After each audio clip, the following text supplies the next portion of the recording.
ಶ್ರೀ ಗುರುಭ್ಯೋ ನಮಃ. ಮಹಾಭಾರತ ಪ್ರವಚನ ಸರಣಿಯಲ್ಲಿ 1137ನೇ ಅನುಶಾಸನ ಪರ್ವದ 70ನೇ ಭಾಗ ಇವತ್ತು ನಾವು ನೋಡಬೇಕಾದದ್ದು. ವಾವಿಳ್ಯ ರಾಮಸ್ವಾಮಿ ಶಾಸ್ತ್ರಿಗಳ ಪಾಠದಲ್ಲಿ 41ನೇ, ಟಿ ಆರ್ ಕೃಷ್ಣಾಚಾರ್ಯ ಪಾಠದಲ್ಲಿ 80ನೇ, ವೈಷ್ಣವ ಪಾಠದಲ್ಲಿ 75ನೇ, ಗೀತಾ ಪ್ರಶ್ನ ಪಾಠದಲ್ಲಿ 45ನೇ ಅಧ್ಯಾಯದ 5 ಶ್ಲೋಕಗಳವರೆಗೆ ನಮ್ಮ ಶ್ರವಣ ಕಳೆದ ದಿವಸ ಮುಕ್ತಾಯಕ್ಕೆ ಬಂದು ನಿಂತಿತ್ತು. ಸ್ವಸ್ಥಸ್ತು ಸತಾಂ ಅಶೇಷ ಸನ್ಮಂಗಲಾನಿ ಭವಂತು. ಕನ್ಯಾಶುಲ್ಕಸ್ಯ ವಿಷಯ, ಕನ್ಯಾಯಾಃ ವಿವಾಹಸ್ಯ ವಿಷಯೇ ಚ ये तथाकथिताः सूक्ष्माः धर्माः युधिष्ठिराय भीष्मेण पितामहेन प्रत्यपाद्यन्त ते गते दिवसे प्राश्रूयन्त. यद्यपि गते दिवसे श्रुताः पाठाः अशुद्धाः इत्येव संभाव्यते. यदि पाठाः एव अशुद्धाः भवन्ति अर्थानां का गतिः? पाठानुसारी खलु अर्थः भवति. यदि कश्चन सम्पादकः स्वेन प्राप्तं पाठमेव अवलम्बते, तस्य च कञ्चन अर्थं येन केन प्रकारेण वर्णयितुं प्रयतते च. पाठः शुद्धः भवति वा न वेति सः नैव परिगणयते. एवं च आधुनिके काले वर्तमानानां सर्वेषामपि आधुनिके काले वर्तमानस्य कस्यचिदपि सम्पादकस्य शुद्धः पाठो नाम नैव दृष्टिपथम् अगमत्. तथा च अर्थाः अपि कलुषिताः एव व्याख्यास्यन्ते. यथा भागवतस्य ज्ञानिनां व्याख्यातॄणां परम्परा वर्तते, एवं महाभारतस्य न वर्तते इति कारणेन शुद्धः पाठः अद्यापि दुष्प्राप एव संभाव्यते.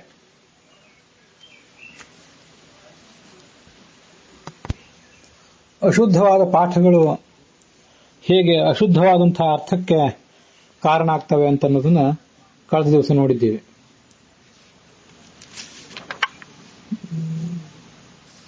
ಕನ್ಯೆಯೊಬ್ಬಳ ಸಲುವಾಗಿ ಒಬ್ಬ ವ್ಯಕ್ತಿಯಿಂದ ಶುಲ್ಕವನ್ನು ಸ್ವೀಕಾರ ಮಾಡಿದ ಮೇಲೆ ಆತ ಬರುವವರೆಗೂ ಕಾಯಬೇಕು. ಬರದೇ ಹೋದರೂ ಕೂಡ ಆತನ ವಂಶದ ವೃದ್ಧಿಗಾಗಿಯೇ ಆ ಕನ್ಯೆ ಸಂತಾನವನ್ನು ಪಡ್ಕೊಳ್ಬೇಕು ಇತ್ಯಾದಿಗಳನ್ನ ಕಳೆದ ದಿವಸ ನೋಡಿದ್ವಿ.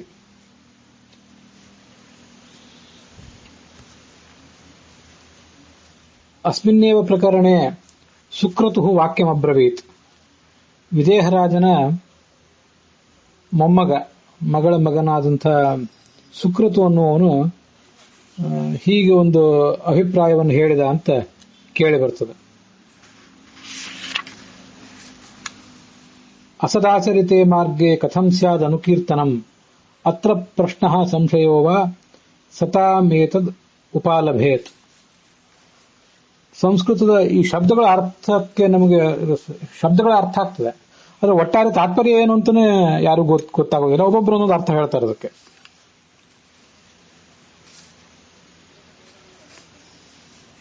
ಅಸತ್ಪುರುಷರಾದವರು, ಜ್ಞಾನಿಗಳಲ್ಲದೇ ಇದ್ದವರು, ಧಾರ್ಮಿಕರಲ್ಲದವರು ಮಾಡಿದ ಆಚರಣೆಗೆ ಶಾಸ್ತ್ರಕ್ಕೆ ಅದಕ್ಕನುಸಾರವಾಗಿ ಶಾಸ್ತ್ರದಲ್ಲಿ ಆಧಾರ ಸಿಗೋದು ಹೇಗೆ? ಇದು ಒಬ್ಬರು ಮಾಡುವಂತಹ ಅನುವಾದ.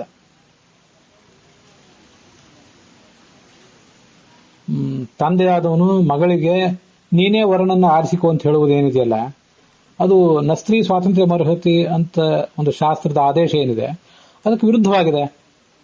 ಆದ್ರಿಂದ ಸ್ತ್ರೀ ಆದವಳು, ಕನ್ಯೆ ಆದವಳು ತಾನೇ ಯಾರನ್ನಾದ್ರೂ ಆರಿಸ್ಕೋಬಹುದಾ ಇಲ್ಲವಾ ಅನ್ನೋ ಪ್ರಶ್ನೆ ಏನಿದೆಯಲ್ಲ, ಇದು ಧರ್ಮವೇ ಅಧರ್ಮವೇ ಅನ್ನೋ ಸಂಶಯಕ್ಕೂ ಅವಕಾಶ ಇಲ್ಲ, ಸಂಶಯದ ಪರಿಹಾರಕ್ಕೂ ಅವಕಾಶ ಇಲ್ಲ. ಆದ್ರಿಂದ ಸತ್ಪುರುಷರು ಇದನ್ನು ಮಾಡುವುದೇ ಇಲ್ಲ. ಸತ್ಪುರುಷರು ಮಾಡಿಲ್ಲ, ಆದ್ರಿಂದ ಸತ್ಪುರುಷರು ಮಾಡಿದ್ದು ಸರಿಯಾಯಿತೋ ಬಿಡ್ತೋ ಅಂತ ಯಾರು ವಿಚಾರನೂ ಮಾಡುವುದಿಲ್ಲ. ಇದು ಒಂದು ಅನುವಾದ. ಅಸಜ್ಜನರು ಆಚರಿಸಿದಂತಹ ರೀತಿಯನ್ನ ಮಾತಿನಿಂದ ಹೇಳುವುದು ಸಾಧ್ಯ ಇಲ್ಲ ಅಂತ ಮತ್ತೊಬ್ಬರು ಅನುವಾದ ಮಾಡಿದ್ದಾರೆ. ಅದು ವಿಮರ್ಶೆಗೂ ಅರ್ಹ ಅಲ್ಲ. ಸಂಶಯ ಮತ್ತು ವಿಮರ್ಶೆಗಳನ್ನು ಸಜ್ಜನರ ಎದುರಿಗಿನಲ್ಲೇ ಮಾಡಬೇಕು. ಅತ್ತ ಸಂಶಯೋವಾ ಸತಾಮೇವ ಉಪಾಲಭೇತ್. ಈ ಒಂದು ಅನುವಾದ ಚೆನ್ನಾಗಿದೆ ಅಂತ ಕಾಣಿಸ್ತದೆ. ಅಸದೇವ ಹಿ ಧರ್ಮಸ್ಯ ಪ್ರಧಾನಂ ಧರ್ಮ ಆಸುರಃ. ಮುಂದಿನ ಶ್ಲೋಕ. ಧರ್ಮದ ವಿಷಯದಲ್ಲಿ ಯಾವತ್ತೂ ಕೂಡ ಪ್ರಮಾದ ಮಾಡುವುದು, ತಪ್ಪು ಮಾಡುವುದೇ ಅಸುರರ ಸ್ವಭಾವ ಆಗಿರ್ತದೆ. ಹಿಂದಿನವರು ಯಾರು, ಪ್ರಾಚೀನರು ಯಾರು ಇಂಥ ತಪ್ಪುಗಳನ್ನು ಮಾಡೋದಿಲ್ಲ. ಇದನ್ನು ಮಾಡುವವರು ಅಜ್ಞಾನಿಗಳೇ ಆಗಿರ್ತಾರೆ. ಇದು ಒಂದು ಅನುವಾದ. ಮತ್ತೊಂದು ಅನುವಾದದಲ್ಲಿ ಸ್ತ್ರೀ ಯಾವತ್ತೂ ಕೂಡ ಕಾಲಾನುಗುಣವಾಗಿ ಪತಿ ಪುತ್ರದ ಸಂರಕ್ಷಣದಲ್ಲೇ ಇರಬೇಕಾದವಳು. ಬಾಲ್ಯದಲ್ಲಿ ಪಿತೃವಿನ, ಯೌವನದಲ್ಲಿ ಪತಿಯ, ಮತ್ತೆ ವಾರ್ಧಕ್ಯದಲ್ಲಿ ಪುತ್ರದ ಸಂರಕ್ಷಣದಲ್ಲಿ ಇರಬೇಕಾದವಳು, ಸ್ವತಂತ್ರಳಲ್ಲ. ಇದು ಪ್ರಾಚೀನ ಧರ್ಮ. ಆದ್ರೆ ತಾನಾಗಿಯೇ ಸ್ವತಂತ್ರವಾಗಿ ಯಾರನ್ನಾದರೂ ಆರಿಸ್ಕೋತೀನಿ ಅಂತ ಹೇಳುವುದೇನಿದೆಯಲ್ಲ, ಧರ್ಮಕ್ಕೆ ವಿರುದ್ಧ ಅದು. ಅಸದೇವ ಹಿ ಧರ್ಮಸ್ಯ ಪ್ರಧಾನಂ. ಇದು ಆಸುರ ಧರ್ಮ. ಹಿಂದೆ ಎಲ್ಲೂ ಇಂಥ ಆಸುರ ಧರ್ಮ ನಡೆದಿರುವುದನ್ನು ನಾವು ಕೇಳಲಿಲ್ಲ. ಅದರಿಂದ ಇದು ಅನುಚಿತ ಅಂತ ಅಭಿಪ್ರಾಯವನ್ನು ಹೇಳ್ತಾರೆ. ಭಾರ್ಯಾಪತ್ಯೋರ್ಹಿ ಸಂಬಂಧ ಸ್ತ್ರೀ ಪುಂಸೋ ಸ್ವಲ್ಪ ಏವತು ಅಂತ ಒಂದು ಪಾಠ. ಸ್ತ್ರೀ ಪುಂಸೋ ತುಲ್ಯ ಏವ ಸಹ ಅಂತ ಇನ್ನೊಂದು ಪಾಠ. ಋತಃ ಸಾಧಾರಣೋ ಧರ್ಮ ಇತಿ ಚಾಹಸ ಪಾರ್ಥಿವ. ಸ್ತ್ರೀ ಪುಂಸೋ ತುಲ್ಯ ಏವ ಸಹ ಅಂತೇನು ಪಾಠ ಇದೆಯಲ್ಲ, ಅದಕ್ಕನುಸಾರವಾಗಿ ಏನು ಅರ್ಥ ಆಗಬಹುದು? ಪತಿ ಪತ್ನಿಯರ ನಡುವಿನ ಸಂಬಂಧ ಏನಿದೆಯಲ್ಲ, ಅದು ಸ್ತ್ರೀ ಪುರುಷರ ನಡುವೆ ನಡೆಯಬೇಕಾದಂತಹ ಒಂದು ಸಾಧಾರಣವಾದಂತಹ ಧರ್ಮ. ಸುಖ ಅಂತನ್ನೋದು ಇಬ್ಬರಿಗೂ ಸಮಾನವಾದದ್ದು, ಸ್ತ್ರೀಗೂ ಮತ್ತು ಪುರುಷರಿಗೂ ಸಮಾನವಾಗಿ ಸಿಗುವಂತಹ ಧರ್ಮ ಅದು. ಇದು ತುಲ್ಯ ಏವ ಸಹ ಅಂತ ಅನ್ನೋದರ ಪಾಠ ಇಟ್ಕೊಂಡಾಗ ಸಿಗುವ ಅರ್ಥ. ಸ್ತ್ರೀ ಪುರುಷರ ಅಥವಾ ಪತಿ ಮತ್ತು ಪತ್ನಿಯರ ನಡುವಿನ ಸಂಬಂಧ ಏನಿದೆ ಅದು ಸ್ವಲ್ಪ ಏವ, ಅತ್ಯಂತ ಸೂಕ್ಷ್ಮವಾದದ್ದು. ಸ್ವಲ್ಪ ಅನ್ನೋದಕ್ಕೆ ಸೂಕ್ಷ್ಮ ಅಂತ ಇನ್ನೊಬ್ಬರು ಅರ್ಥ ಮಾಡಿದ್ದಾರೆ. ಶಾಸ್ತ್ರದ ಆಧಾರಗಳಿಂದ ಮಾತ್ರ ಅದನ್ನು ತಿಳಿಬೇಕೇ ಹೊರತು ನಮ್ಮಂತ ಸಾಮಾನ್ಯರಿಗೆ ಅದನ್ನು ತಿಳಿಯುವುದೇ ಸಾಧ್ಯ ಇಲ್ಲ. ರತಿ ಸಾಧಾರಣ ಧರ್ಮ. ಅವರ ನಡುವೆ ಏನು ದಾಂಪತ್ಯ ನಡೀತದೆ, ಆ ಸುಖ ಸಿಗ್ತದೆ, ಅದೊಂದು ಸಾಧಾರಣವಾದ ಧರ್ಮ. ಎಲ್ರಿಗೂ ಅದು ಅರ್ಥ ಆಗ್ತದೆ ಅಂತ ಸುಕ್ರತು ಹೇಳಿದ. ತುಲ್ಯ ಅನ್ನೋ ಪಾಠ ಸರಿಯೋ ಮತ್ತೆ ಸ್ವಲ್ಪ ಅನ್ನೋ ಪಾಠ ಸರಿಯೋ ಅಂತ ಹೀಗೆ ಗೊಂದಲ ಇರೋದ್ರಿಂದ ಆ ಶ್ಲೋಕದಿಂದ ಏನೋ ಒಂದು ಮಹತ್ವದ ಸಂದೇಶ ನಮಗೆ ಈಗ ತಿಳಿಯೋದಿಲ್ಲ. ಶುದ್ಧವಾದ ಪಾಠ ಸಿಗುವವರೆಗೂ ಅದರಿಂದ ಸಿಗಬೇಕಾದಂತಹ ಮಹತ್ವದ ಸಂದೇಶವೂ ಕೂಡ ನಮಗೆ ಸಿಗದಂತಾಗ್ತದೆ. ಅಂತೂ ಅಲ್ಲಿ ಏನು ನಮಗೆ ಈಗ ಉಪಲಬ್ಧ ಪಾಠಗಳಲ್ಲಿ ಏನು ಶ್ಲೋಕಗಳು ಸಿಕ್ಕಿವೆ ಅದನ್ನ ತಮ್ಮ ಎದುರಿಗೆ ಹೇಳಿದ್ದೇನಷ್ಟೆ. ಇಲ್ಲಿಯವರೆಗೆ ಏನು 9 ಶ್ಲೋಕಗಳು ನೋಡಿದ್ವಲ್ಲ, ಈ ಶ್ಲೋಕಗಳೆಲ್ಲವೂ ಕೂಡ ಬೇರೆ ಕಡೆ ಎಲ್ಲಿಂದಾದರೂ ಪ್ರಕ್ಷಿಪ್ತವಾಗಿ ಇಲ್ಲಿ ಬಂದಿವೆ. ಅವು ಏನು ಮಹಾ ವಿಷಯವನ್ನು ಹೇಳ್ತಾ ಇವೆ ಅಂತ ಅನ್ನೋದು ಗೊಂದಲದ ವಿಷಯ ಆಗ್ತದೆ. ಮುಂದಿನ ಯುಧಿಷ್ಠಿರನ ಪ್ರಶ್ನೆ, ಅದಕ್ಕೆ ಭೀಷ್ಮರು ಕೊಡುವಂತಹ ಉತ್ತರ, ಅದೆಲ್ಲ ನಮಗೆ ಮನವರಿಕೆ ಆಗುವಂತಿದೆ. ಈ ಹಿಂದಿನ ವಿಷಯ ಯಾವ ಮಹಾ ವಿಷಯವನ್ನು ಹೇಳ್ತದೆ ಅಂತ ಅನ್ನೋದು ಗೊಂದಲ ಆಗ್ತದೆ. ಅದರಿಂದ ಇದು ಪ್ರಕ್ಷಿಪ್ತ ಇರಬಹುದೇನೋ ಅಂತ ಒಬ್ಬರು ಶ್ರೋತೃಗಳು ಅನುಮಾನ ವ್ಯಕ್ತಪಡಿಸಿದರು. ಪ್ರಕ್ಷಿಪ್ತ ಇರಬಹುದು ಅಥವಾ ಪ್ರಕ್ಷಿಪ್ತ ಅಲ್ಲದೆ ಇದ್ರೂ ವ್ಯಾಸರು ಈ ಅಧ್ಯಾಯವನ್ನು ಬರೆದಿದ್ರೂ ಕೂಡ, ಈ 9 ಶ್ಲೋಕಗಳನ್ನು ಬರೆದಿದ್ರೂ ಕೂಡ ಅವುಗಳ ಶುದ್ಧವಾದ ಪಾಠ ಸಿಗ್ತಿಲ್ಲ ಅನ್ನೋ ಕಾರಣಕ್ಕಾಗಿ ಅದನ್ನ ನಾವು ಸ್ವಲ್ಪ ಬದಿಗಿಡಬೇಕು. ಅದೇನೇ ಇರಲಿ, ಶುದ್ಧವಾದ ಪಾಠ ಸಿಗಲಿಲ್ಲ, ಶುದ್ಧವಾದ ಅರ್ಥ ಸಿಗಲಿಲ್ಲ ಅನ್ನೋದೊಂದು ಗೊಂದಲದ ವಿಷಯ ಆಯಿತು. ಆದರೆ ಅದಕ್ಕೆ ಏನು ಅನುವಾದಗಳನ್ನು ಮಾಡಿದ್ದಾರಲ್ಲ, ಆ ಅನುವಾದದ ಪ್ರಸಂಗದಲ್ಲಿ ಅನುವಾದವನ್ನು ನಾವು ಅರ್ಥ ಮಾಡಿಕೊಂಡಾಗ ಅಂತಹ ಪ್ರಸಂಗಗಳಲ್ಲಿ ನಾವೇನು ಮಾಡಬೇಕು ಅಂತ ಅನ್ನೋದನ್ನು ವಿಚಾರ ಮಾಡಬೇಕಲ್ಲ. ಮಹಾಭಾರತವನ್ನಾಗಲಿ ಮತ್ತೆ ಯಾವುದೇ ಕಾವ್ಯವನ್ನಾಗಲಿ ಓದಿದಾಗ ಅದೊಂದು ಕೇವಲ ಸುದ್ದಿ ಸಮಾಚಾರವನ್ನು ಕೇಳಿದಂತೆ ಓದಿದಂತೆ ಅಲ್ಲ, ನಮ್ಮ ಜೀವಮಾನಕ್ಕೆ ಅದೊಂದು ಬೆಳಕು ಕೊಡುವ ದೃಷ್ಟಿಯಿಂದಲೇ ನಮಗದು ಮಹತ್ವದ್ದಾಗುವಾಗ, ಹಾಗಾದ್ರೆ ಈ ಪ್ರಸಂಗಗಳಲ್ಲಿ ನಾವೇನ್ ಮಾಡಬೇಕು? ಪ್ರಸಂಗ ಯಾವುದು ಅಂದ್ರೆ, ಒಬ್ಬ ವರ ಒಬ್ಬ ಕನ್ಯೆಗೆ ಮದುವೆ ಆಗಬೇಕು ಅನ್ನೋ ಇಚ್ಛೆಯಿಂದ ಕನ್ಯಾಶುಲ್ಕವನ್ನು ಕೊಟ್ಟಿದ್ದಾನೆ. ಆದರೆ ಇನ್ನೂ ಮದುವೆ ಆಗಿಲ್ಲ, ಎಲ್ಲಿಗೋ ಹೊರಟು ಹೋದ. ಆವಾಗ ಅವಳು ಏನ್ ಮಾಡಬೇಕು? ಆ ಹುಡುಗಿಯ ತಂದೆ ಏನ್ ಮಾಡಬೇಕು? ಅಲ್ಲಿವರೆಗೆ ಬೇರೆಯವರಿಗೆ ಮದುವೆ ಮಾಡಿಕೊಡಬಾರದು ಅಂತ ಅಲ್ಲಿ ಉತ್ತರ ಬಂತು 2ನೇ ಶ್ಲೋಕದಲ್ಲಿ. ಮುಂದಿನ 3ನೇ ಶ್ಲೋಕದಲ್ಲಿ ಬೇರೆಯವರಿಗೆ ಮದುವೆ ಮಾಡಿ ಕೊಡಬಾರದು, ಬೇರೆ ಯಾರು ಆಕೆಯನ್ನು ಮದುವೆ ಮಾಡಿಕೊಂಡು ಆಕೆಯ ಜೊತೆಗೆ ಧಾರ್ಮಿಕ ಕಾರ್ಯಗಳನ್ನು ಮಾಡಬಾರದು, ಮತ್ತೆ ಆ ಶುಲ್ಕವನ್ನು ಯಾರು ಕೊಟ್ಟಿರ್ತಾರಲ್ಲ ಅವರ ವಂಶದ ಅಭಿವೃದ್ಧಿಗಾಗಿ ಸಂತಾನವನ್ನು ಪಡ್ಕೊಳ್ಬೇಕು ಏನಾದ್ರೂ ಒಂದು ಮಾರ್ಗದಿಂದ ಅಂತ ಹೀಗೆಲ್ಲ ಅಭಿಪ್ರಾಯಗಳನ್ನು ನಾವು ಕೇಳಿದ್ವಿ.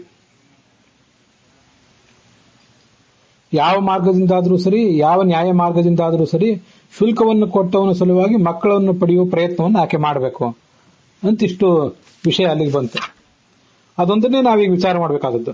ಮುಂದೆ ಸತ್ಯವಾನ್ ಸಾವಿತ್ರಿ ಅದನ್ನೆಲ್ಲ ನಾವು ವಿಚಾರ ಮಾಡಬೇಕಾಗಿಲ್ಲ, ಅದ್ರ ಬಗ್ಗೆ ಮುಂದೆ ಹೇಳ್ತೇನೆ. ಇಂತಹ ಪ್ರಸಂಗ ಬಂದಾಗ ಈಗ ಏನ್ ಮಾಡಬೇಕು ಅಂತ ಅನ್ನೋದಷ್ಟೇ ನೆಮ್ಮೆದುರಿಗಿರುವಂತಹ ಒಂದು ಸವಾಲು. ಇದಕ್ಕೆ ಸಂಬಂಧಪಟ್ಟಂತೆ ಹೀಗೆ ನಾವು ಊಹಿಸಬಹುದು ನಮ್ಮ ನಡೆಯನ್ನ. ನಾವು ಈ ಪ್ರಸಂಗದಲ್ಲಿ ಏನ್ ಮಾಡಬೇಕು ಅನ್ನೋದನ್ನ ಹೀಗೆ ಊಹಿಸಬೇಕು ಅಂತ ಅದನ್ನ ನಾನು ಹೇಳ್ತೇನೆ. ಇದೇ ಅಧ್ಯಾಯದಲ್ಲಿ ಮುಂದೆ 19ನೇ ಶ್ಲೋಕ ಇದೆ, ಅದನ್ನ ತಾವೆಲ್ಲ ಗಮನಿಸಬೇಕು. ಒಬ್ಬ ಯಾರು ಮನುಷ್ಯ ತನ್ನ ಮಗನನ್ನೇ ಮಾರಿ ಧನ ಸಂಪಾದನೆ ಮಾಡ್ಲಿಕ್ಕೆ ಇಚ್ಛೆ ಪಡ್ತಾನೆ, ಯಹ ಮನುಷ್ಯ ಸ್ವಕಂ ಪುತ್ರಂ ವಿಕ್ರಿಯ ಧನಮಿಚ್ಛತಿ, ಅಥವಾ ಕನ್ಯೆಯನ್ನಾಗಲಿ ಮಾರ್ಲಿಕ್ಕೆ ಪ್ರಯತ್ನ ಪಡ್ತಾನೆ, ಕನ್ಯಾಶುಲ್ಕವನ್ನು ತಗೊಂಡು ಹೆಣ್ಣನ್ನೇ ಕೊಡ್ತಾನೆ, ಅವನು ಮಹಾ ನರಕಕ್ಕೆ ಹೋಗ್ತಾನೆ ಅಂತ ಮುಂದೆ 18, 19ನೇ ಶ್ಲೋಕಗಳಲ್ಲಿ ಹೇಳ್ತಾರೆ. ಮುಂದೆ ಈ ಅಧ್ಯಾಯದ ಕೊನೆಯ ಶ್ಲೋಕದಲ್ಲಿ ಯಾವ ಮನುಷ್ಯನನ್ನು ಮಾರಬಾರದು, ಹೀಗಿರುವಾಗ ತನ್ನ ಮಕ್ಕಳನ್ನು ಮಾರುವುದು ಹೇಗೆ? ಅನ್ಯೋಪ್ಯಥ ನವಿಕ್ರೇಯ ಮನುಷ್ಯ ಕಿಂ ಪುನಃ